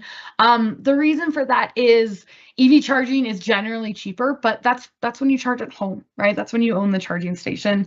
EV users are very used to paying more when they're out and about. It's essentially a convenience fee for the use of that station. And so that's really what we have for you today. As Rick mentioned, staff is proposing to move forward with these fees with your support. We would start moving later this month to get fees implemented on July 1st. We'll develop a communications plan to make sure that all users are aware of the fees. ChargePoint allows for a lot of communication actually through the app and through the station. And we would return to council in May with that ordinance to move forward. That's all I have, and I'm happy to take any questions. Thank you, Jenny. Councilmember Garcia. Thank you, Jenny. I just had a quick, it was a question until you answered it, and I guess it's just a comment. My concern was that the idling fee was going to be less than the charging fee. And then we would be shorting ourselves for the people that are waiting in line to get charged up. So I'm happy to see that that charging fee does create some awareness that people are being charged that fee. And that was pretty much it. Thank you. Councilmember Spence? You mentioned ChargePoint is the vendor for these stations. Do we have an ongoing fee that we have to pay to ChargePoint? Yes, we do. And that is, it's based on a per station basis. And so we do pay it based on the amount of stations that we have up and running. That fee we hoped to cover with the idling fees. And so that's why, you know, the charging fee is really just the electricity plus 10%. That 10% is partially related to the ChargePoint fees as well. So we'll get a little bit covered through that. And then any additional operations and maintenance, we would pay for with the idling fee. So just to follow up, if a charging station somehow malfunctions, who comes in to fix it? So we have an operations and maintenance plan through ChargePoint, and so ChargePoint does handle all of that. It's been pretty wonderful so far. We have had a few issues with the stations in the last 5 years, and they handle all of that, which is great because we don't want to be dedicating staff time or training to that. Thank you.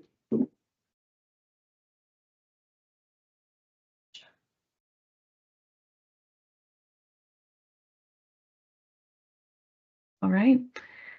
Thank you, Council.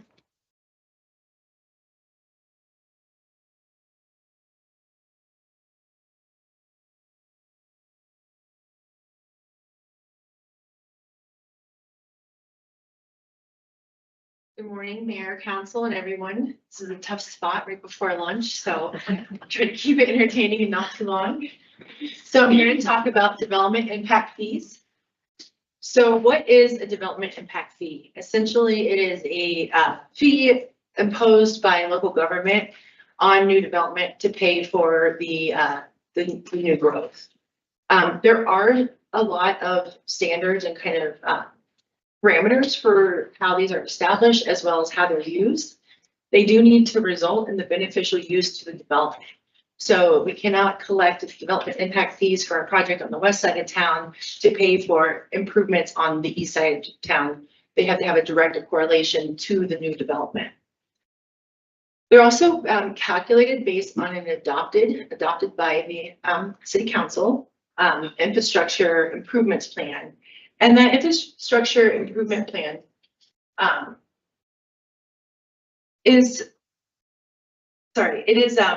it's developed establishing land use assumptions based on 10-year projected population growth and needs.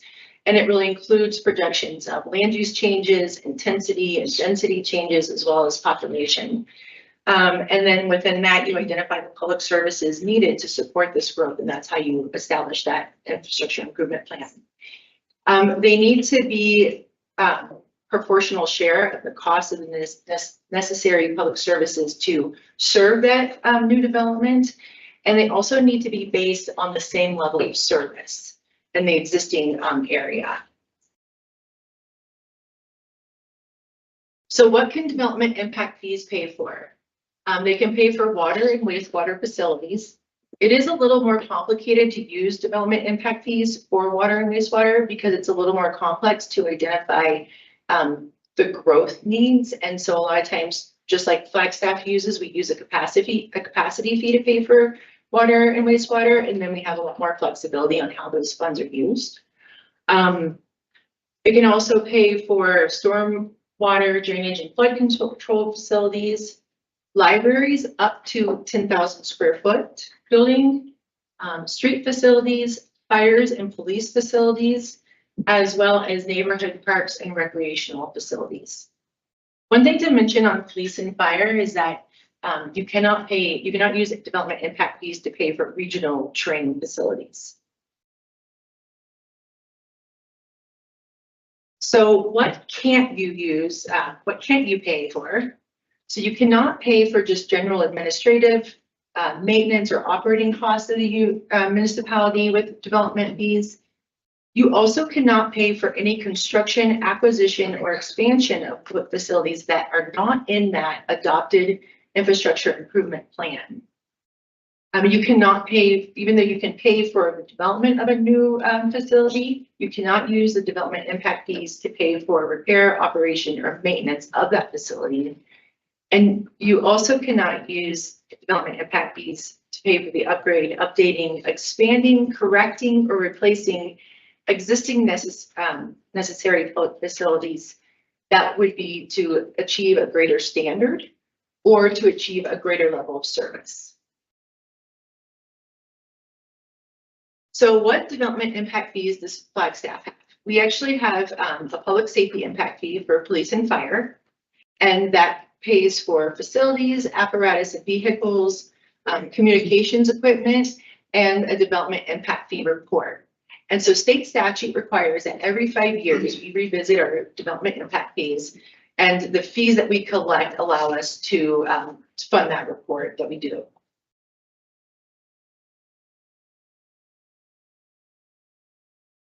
So a little history on how development impact fees came about in Flagstaff. In 2005, the city hired Tischler Weiss to complete a study for development fee program, which examined the city's future needs related to library, parks and recreation, open space and trails, police, fire, public works, general government, and transportation. Those were the allowable costs at the time that that report was completed. The study concluded that for a single family home, the cost of providing all of those necessary public facilities would be approximately an additional flat fee of $15,200 to each single family house that came online. And here's a breakdown of those fees from 2005. And ultimately, the city council chose at that time to just move forward with police and fire. So adding about a $700 flat rate fee to the cost of single family development. And then there is a square footage cost for commercial, industrial uses as well, hospital, etc.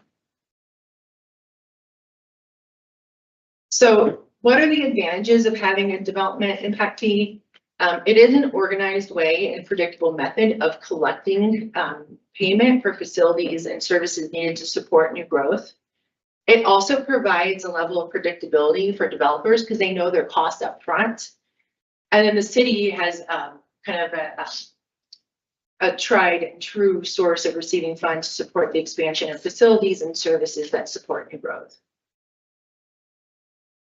So if we are only charging public facility impact fee, how are we paying for growth? Well, currently we're doing it through an exactions model. And how this typically works is that the city and developer negotiate the developer's contribution to facilities through doing impact analyses. The two big impact analyses are the water sewer impact and the transportation impact. These obligations are negotiated and part of the condition of development approval process or through development agreement. I think council, you're more aware of that process as development agreements typically come through with rezoning cases. Some of the challenges are items such as vehicles and equipment are often not included in this method. Another challenge is that it's really hard to get funding for parks and recreation and even libraries through the exaction process. Because like the water and wastewater, it's a little bit harder and complicated to figure out what that community growth need is for those resources and to get that proportional share. And it can be paid in two ways. It can either be a fee or it may be the construction of an improvement. So say the city is already moving forward with a road improvement project or road widening project or a water main line extension, then a developer is developing in that area, they may pay their proportional share for that project to the city, and then the city would complete the project. If there is no project that the city is working on in the area, typically the developer will just construct that improvement as part of their development.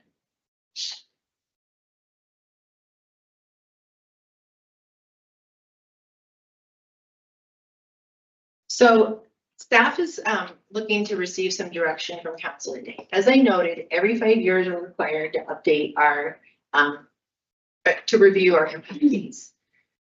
So what we're asking is, do you want us to evaluate impact fees for more than public safety. So we went through the list of what you can pay for public facilities. We could do a study that in addition to reviewing the public facility, fire, police fees, that also examined what would be that cost if we included a development impact fee for streets, parks, and recreation and open space, as well as libraries. And then we would come back with those numbers kind of similar to that 2005 slide I showed where it had all the costs broken out. We would come back to council so that you could see what those individual costs are, understand what those costs may be to the cost of development. And then there's a discussion about, do we want lower fees? Just because the report says that we need to charge $10,000 doesn't mean that council can't come back and say, we're comfortable with charging $8,000. It could also be that you could say, we're comfortable with going forward with the development impact fee for traffic, but not for libraries. Or you could say, we'd like to just move forward with public safety. Or if you're happy with the status quo, we will just do the review report on the public facility and development impact fees that we currently are charging today. So with that, I'm going to open the door for question and conversation. I'd like to ask, what is the enforcement mechanism on all these legalities as to how impact fees can be used? Who's looking over our shoulder and who goes to jail if we violate one of those rules? I go to jail. Yeah. Thanks, Rebecca. You actually, were you raising your hand, Sterling? Developers are the best police. Yeah. They keep track. Developers keep close track of what happens with their fees. It's audited. It's audited. These are state regulations or state statutes? It's provided for under state statute, correct? State statute defines what a development impact fee, but then, you know, that whole slide about what it can pay for and the proportionality, and how you even set it up is all through state statute. So in terms of a sensibility towards smart growth, I'm a big fan of impact fees. I think it was Councilmember McCarthy who used to say, big believer that development pays its own way forward. I truly am in that camp. And I see development fees as a way to make sure growth is happening in a sustainable way and not rampant or cancerous. And so that would be my general direction. And I guess that puts me in favor of pursuing additional development fees. We should definitely look into it anyway. Thank you. We're going to be going through a lot of growth in the next little while with all the neighborhoods coming in and all the additional burdens and impacts that's going to have on public safety. So absolutely, let's leverage that as much as we can to make sure we're getting what we need out of it. Thank you. Thank you. Sterling has something, then city manager, and then mayor. And then I think Councilman Garcia. I appreciate that. I just, for purposes of the discussion of development impact fees, Flagstaff for water and wastewater, it is a little bit of a different animal. We do capacity fees. If council were to consider development impact fees, I would like to go into executive session and talk about those water capacity fees and the interplay between development impacts and water capacity. Not today, but if we're going to dig deep into that, all the other items, infrastructure items, great, wonderful. But there are some nuances to that I would like to explain from a legal perspective. Duly noted. Thank you. City manager? Yeah, thanks. And thanks, Sterling. Mine is a bit of an editorial. And I'm looking at it from a slightly different angle. My observations over the years have been that with respect to both water and sewer and transportation, both of which generate hefty reports, transportation impact analysis, the WISA on water and sewer, there has been a lot of unpredictability. And I think it's not only just a burden on the developers, and it is a burden on the developers because they go into this with a lot of uncertainty as to what lies ahead. But I also see it as a bit of an inefficiency in terms of the negotiation process, the haggling that goes back and forth, and the time consumption that goes into it. It's a very arduous methodology to make those computations. From my viewpoint, the unpredictability has at times created a lot of issues for the city. For example, running into sewer infrastructure capacity concerns with our utility, things that might not necessarily be evident on the front end, but appear in that methodology on the back end. And there is nothing more difficult than having to sit down with a developer who is quite a ways into their process to be told, we may not have capacity to serve you. And so it has been, I think, a painstaking process. The idea of a development impact fee comes with a lot more predictability, a lot less time consumption, and a lot less angst, I think, in terms of its implementation. So wanted to share those comments. And by the way, I think on our end, conducting those assessments, we have excellent staff and great expertise at the table. So my comments are not at all directed at that part of it. It's more the methodology than it is the people doing the work. Thanks. Thank you for that commentary. Mayor? Thank you. Yes, I'm fully in support of this, and staff, when you come back, if you could also come back with methods that we could use to apply this to affordability. And I know that there are state laws around not charging fees versus charging fees, and we of course want to stay within state law. But if you could just come with some strategies about addressing affordability as well, that would be great. Thank you. Councilmember Matthews and then Garcia. Thank you. Yes, I am open to moving forward. I was getting confused until Sterling then mentioned capacity fees to impact fees, because my belief, which is not based on a lot of knowledge, but just in what I've heard, is that there's a lot, like we charge a lot of capacity fees, like $10,000 for the, water meter or something. So will this presentation that you'll come back to us with options and impacts and stuff, are you planning on doing both capacity fees and development fees? Because you have to combine them together, and to see if there's some adjustments that might need to be made on capacity fees. I'm gonna make sure I understand what you're asking. Are you wanting to see the difference between what the cost is using the capacity fee model versus the cost of an impact or? It is either or. Yeah. Oh, it is either or. I'm sorry if I didn't articulate that. And so when you come back, you would show us, this is our capacity fees and how we structure it now. And if we move forward on development fees, this is what it would look like in this. Okay, Yeah. Perfect. Can't wait. Yeah, so we can do that. And can I tell you, we were not recommending bringing back water and sewer into development fees. The way the process works under capacity fees from finance and planning purposes, we're fine with how that runs through the system. So we weren't planning on doing a study on that. That's just a different layer. Now, if you want us to, we can.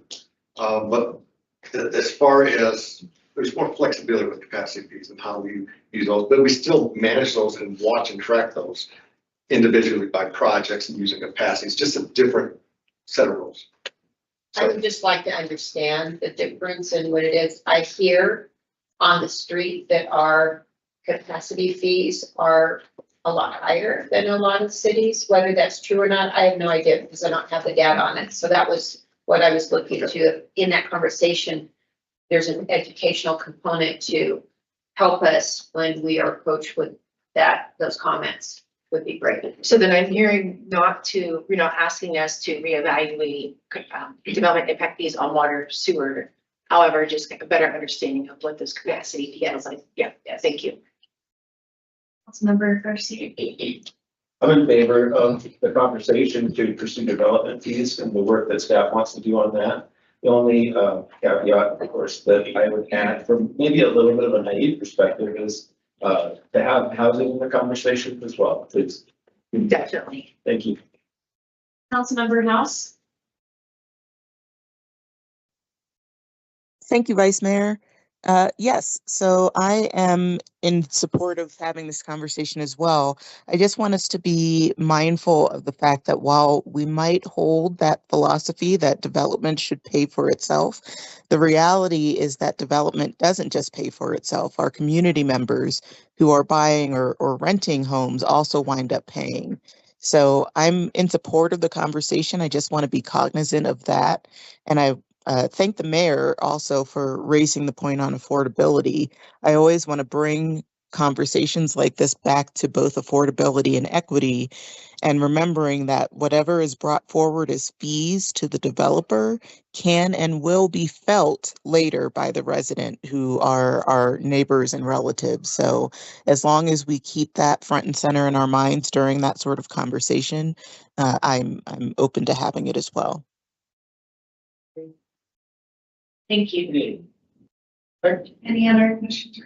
So I just want to jump in and clarify the question about what's the method of tracking and making sure we're spending these funds.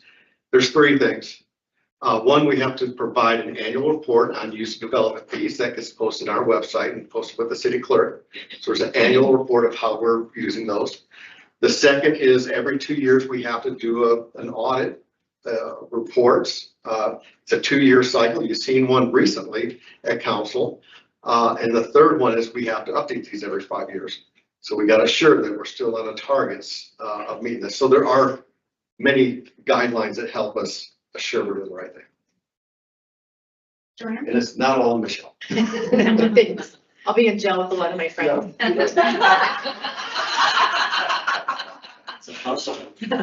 Yeah, I just have a question about timing. I think Councilmember Aslan raised the issue that we do have a lot of projects that are coming before us quickly. So kind of what's the timing of bringing this back to council? Thank you for that question. Rick, you sat down too quickly because you've been through this before, but I know that you've already been working with Tischler Bice to get a scope of work, and they've given us one to do just the public facility reviews, and then also they've already scoped out if we did want the additional features. So we'll, we're at a good space to go forward with that. But I'm not sure how long one of these, this will be my first time going through one of these reviews, so I'm not sure how long they take. Yeah, maybe Dan will help me on this one, but yes, the funding's already there for these. Funding was provided a couple of years ago to look at the other ones, but the process is a very lengthy process, and I can't remember that. I wish I had that timeline chart, but it takes probably at least 6 months to get the report together in front of council. I would say typically it's taken 6 to 8 months, and then it starts in phases. So first you create the infrastructure improvement plan, then you have to do a growth model, and that's what feeds into what the recommended fee is. So we bring it to council a couple of different times, looking at the infrastructure improvement plan, the growth model, and then usually there's some good discussion when you're making a decision about the fee itself. So I would say it's taken 6 to 8 months, and then maybe 2 to 3 months for council to make a decision historically. So about a year from the start of the project, it would be complete. And this will be pretty heavily driven, I believe, by the consultant team. So staff will be definitely supporting it, but I think that's one of the benefits we have with this is that it's not staff led. So we don't have to worry about our capacity as much. Thank you. Thanks. Any other questions? Thank you, Michelle. Thank you. Thanks for the direction. So we're about half an hour out from lunch. We're a little delayed. And I work out. Whether there's, yeah, hot tub. Khakis. And then I think the plan is to eat lunch and then come back. The discussion with talk about the expectations for the April retreat. I don't know if you want to do some of that now. Yeah, I was about to suggest, Vice Mayor, we could do that now, knock it off, let people enjoy their lunch and then leave at their leisure. Should we do public comment? Yes. And I don't have any cards, and I do not have anybody online.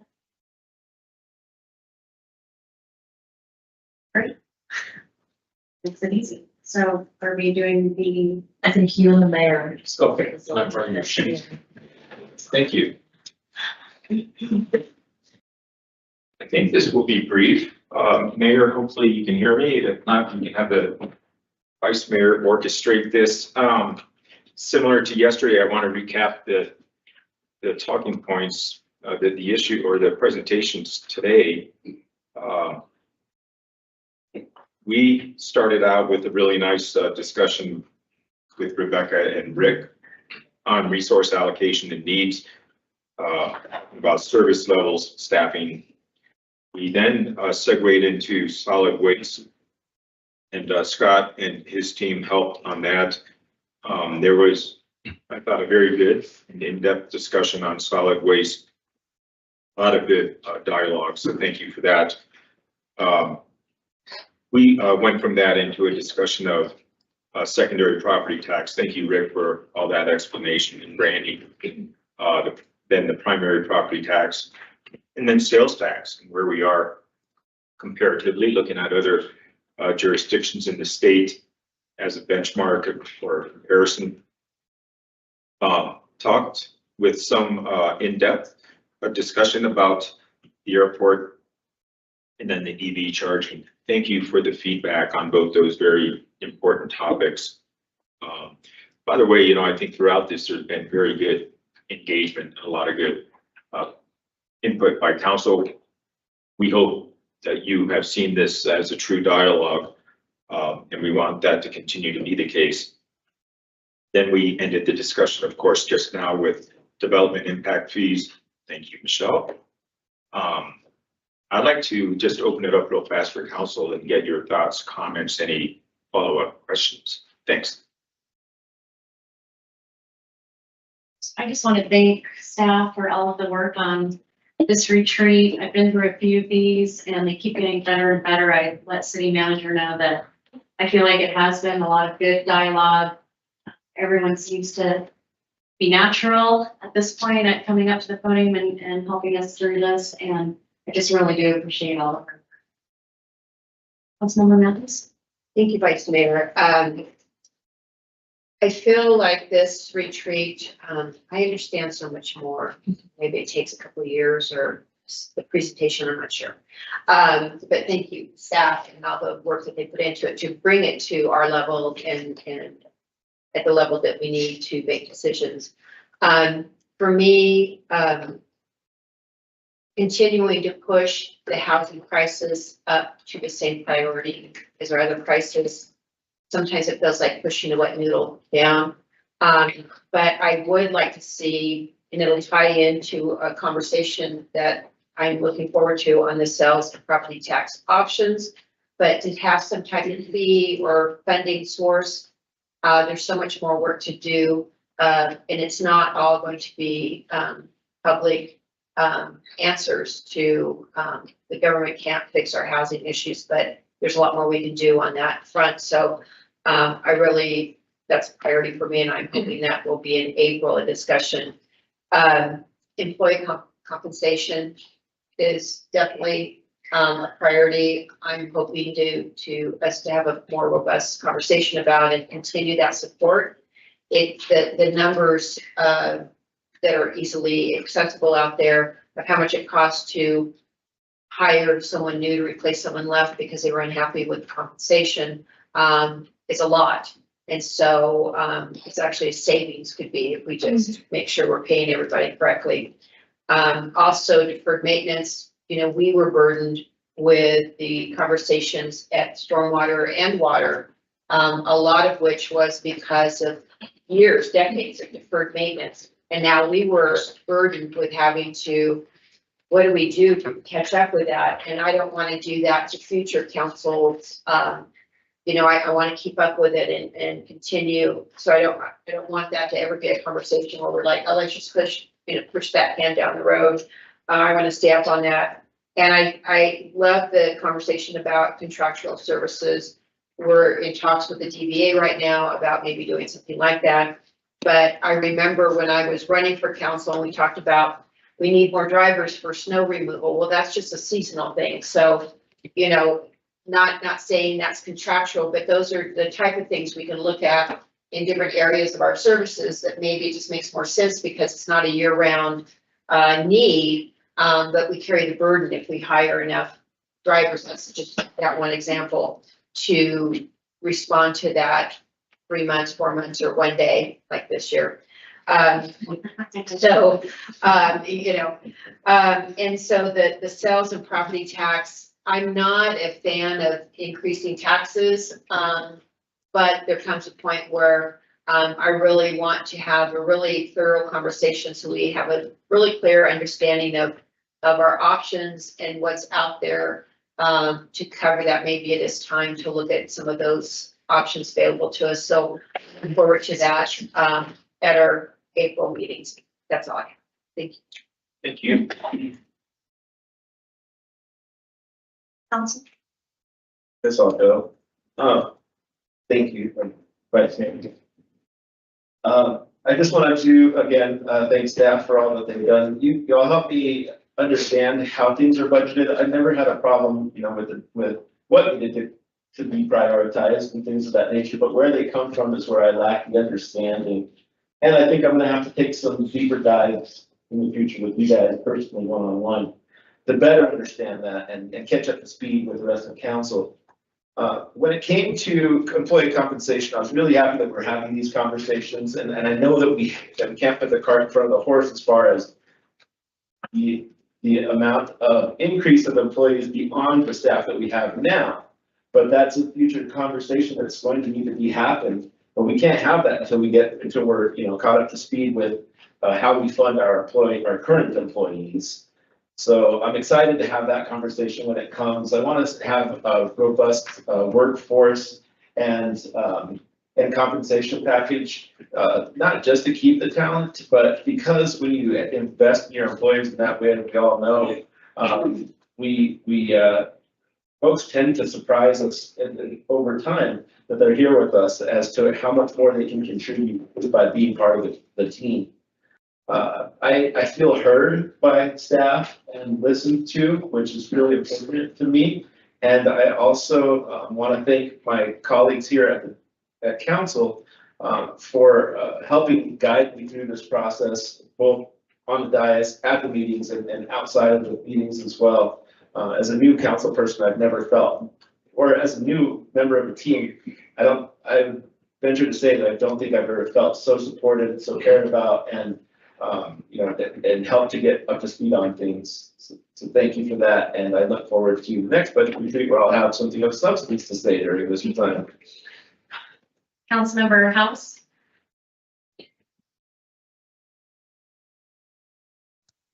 Sorry, couldn't find my unmute button there for a second.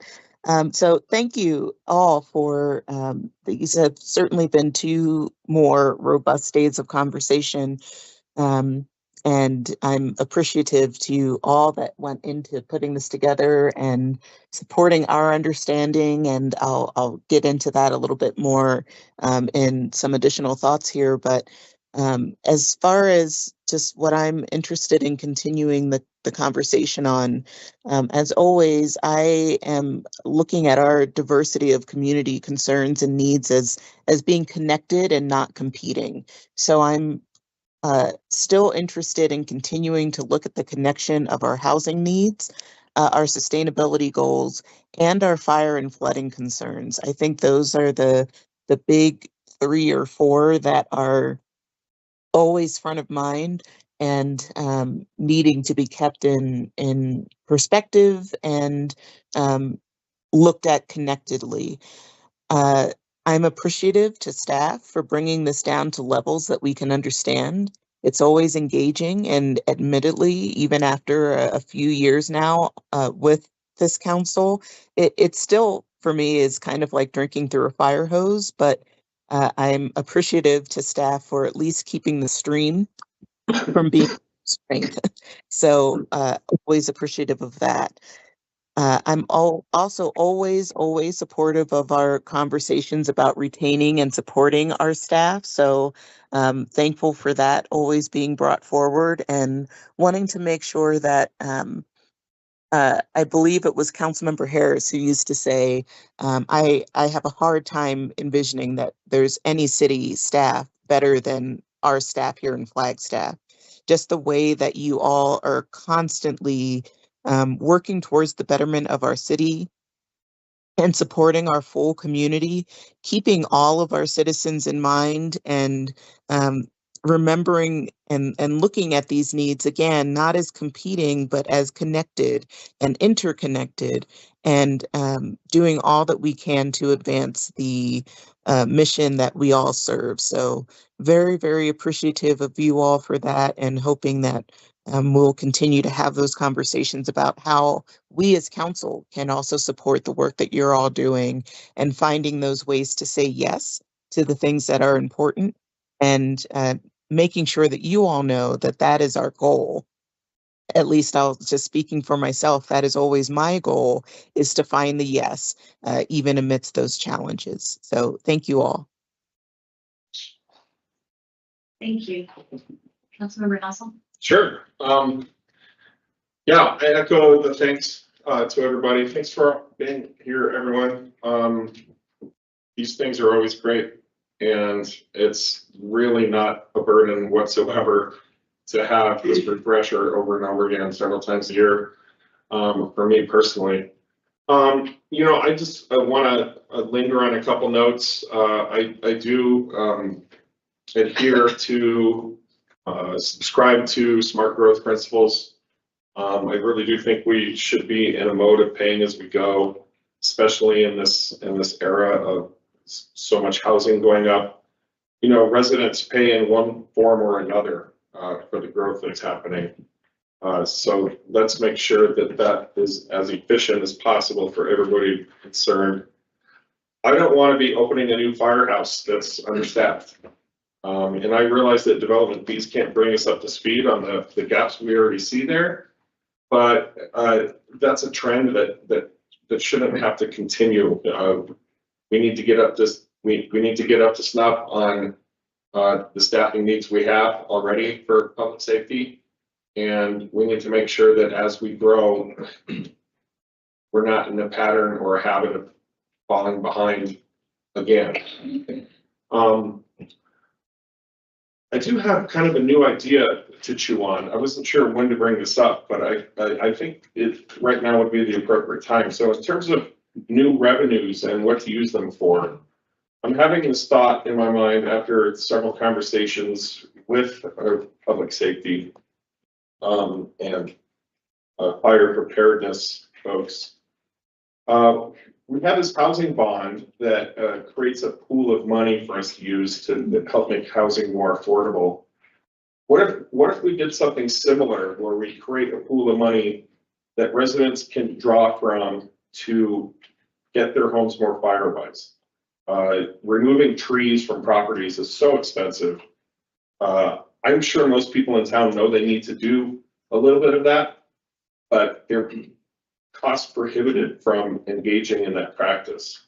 If that was subsidized or paid for by the city in some way, I think that would be a win-win for everybody. I would include in that, you know, getting fences converted from tinder boxes to some other more fire retardant material.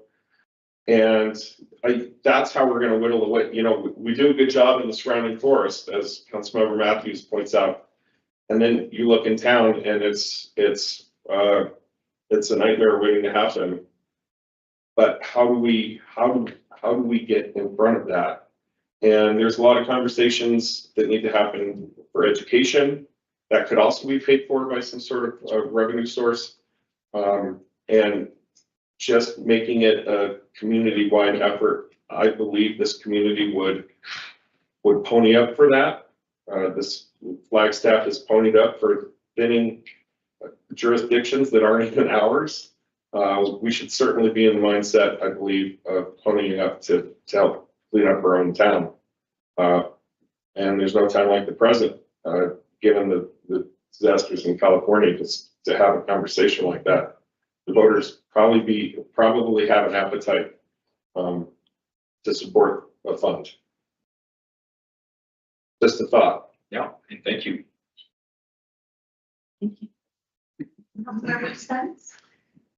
Thank you, Vice Mayor. I reiterate what's already been said about how valuable this has been to start to understand the budgeting process. I'm impressed with our conversations today, how there are two things, two major activities that are ongoing that will impact the next budget cycle, not this one that we're embarking on in April. And that is the airport fee analysis. It's going to take a year for us to understand how much reduction of general funds we might be able to achieve from adjusting airport fees. And this year-long analysis of development fees is clearly applicable to the next budget cycle. And the other thing that's in the back of my mind is all the turmoil that's going on at the federal level. We have a president who one day will say, let's get rid of income taxes. Okay.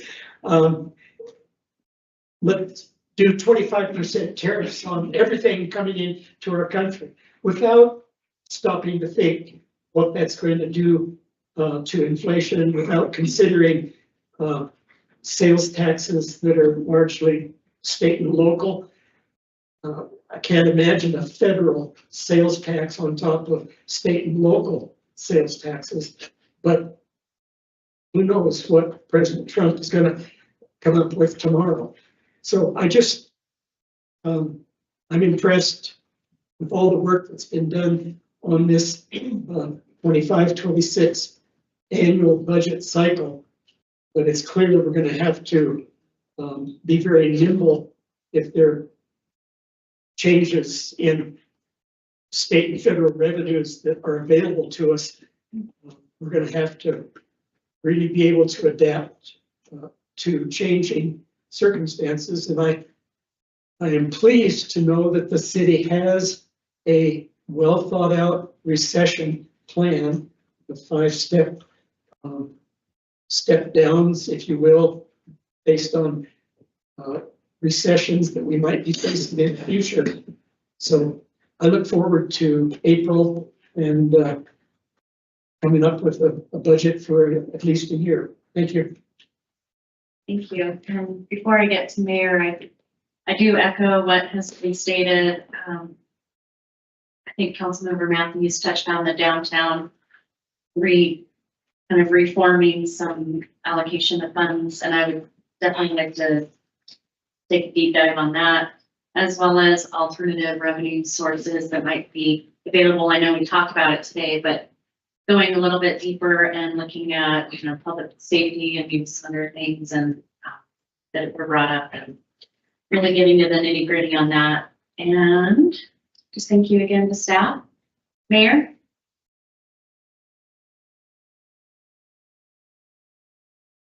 Thank you, everyone, and staff. I hope that you know and feel that this council has the utmost respect for you as professionals and is grateful for all of your hard work.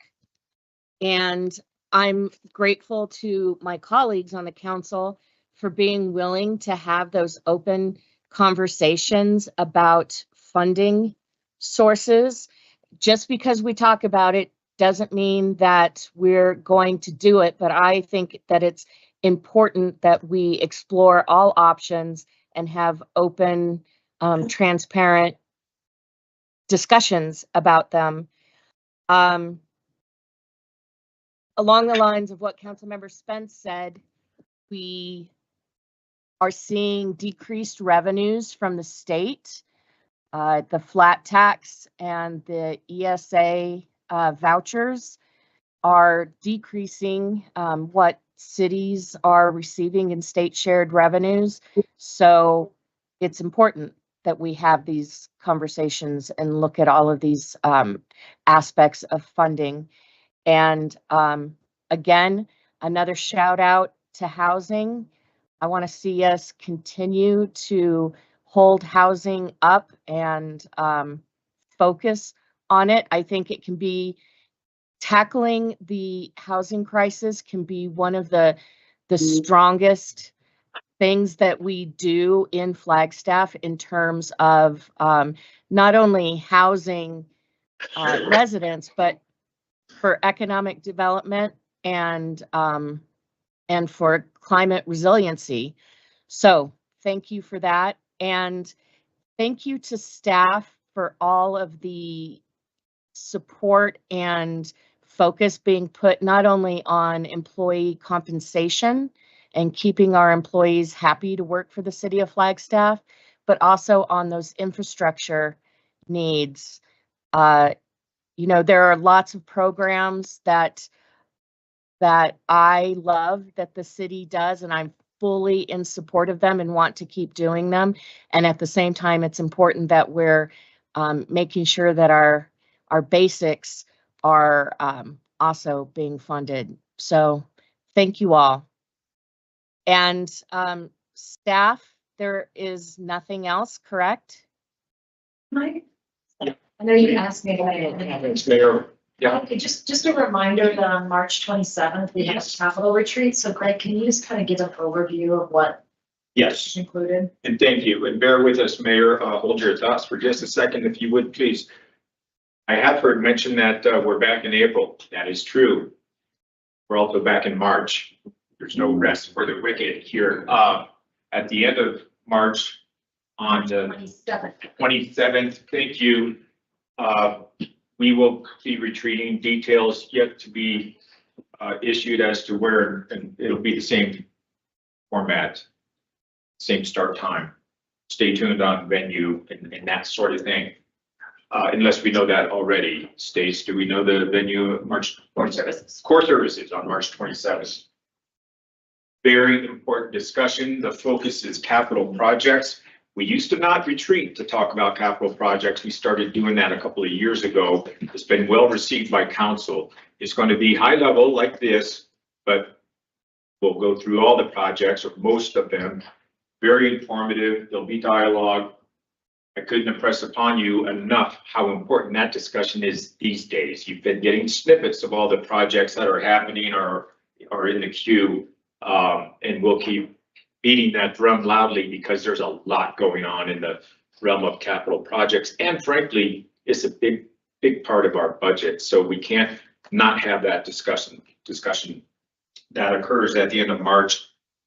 Then in April, we're back to talk about other things. In the meantime, starting fairly immediately, we are having our division reviews. Big process, spans a few weeks. Council, you'll be getting the outcomes of those very important discussions. So that's the process moving forward. I want to thank you all for, again, great engagement. There's nothing more gratifying than hearing from council that this has been good and understandable and digestible. I have seen front row, I have seen these retreats evolve through the years, and they have gone in such a good direction. And to have this level of engagement, and I want to give some props to staff here. We have had for 2 days here a full room of a very engaged staff. That was not always the case. What it all shows me is there's a high level of comfort between our elected body and our staff to have these very important discussions. And kudos to you all for being a part of that. We've got good notes. I don't need to recap everything that's been stated. I do want to make the comment, a lot of internal meetings going on with respect to the downtown enhancements, with respect to public safety funding. Talked a lot about market adjustments, but we're having bigger picture discussions about moving forward, about new fire stations, about new staff, additional staff that's needed, especially in the realm of public safety. So be assured that we're having those discussions. Anything else, Joanne, Stace? Lunch Mayor? is here. You know, that, Lunch is here. lunch, does everybody like Italian? Who does not like Italian? Okay, we're having Italian today. Lunch is here. I would like to, again, offer a big round of applause to all those who presented.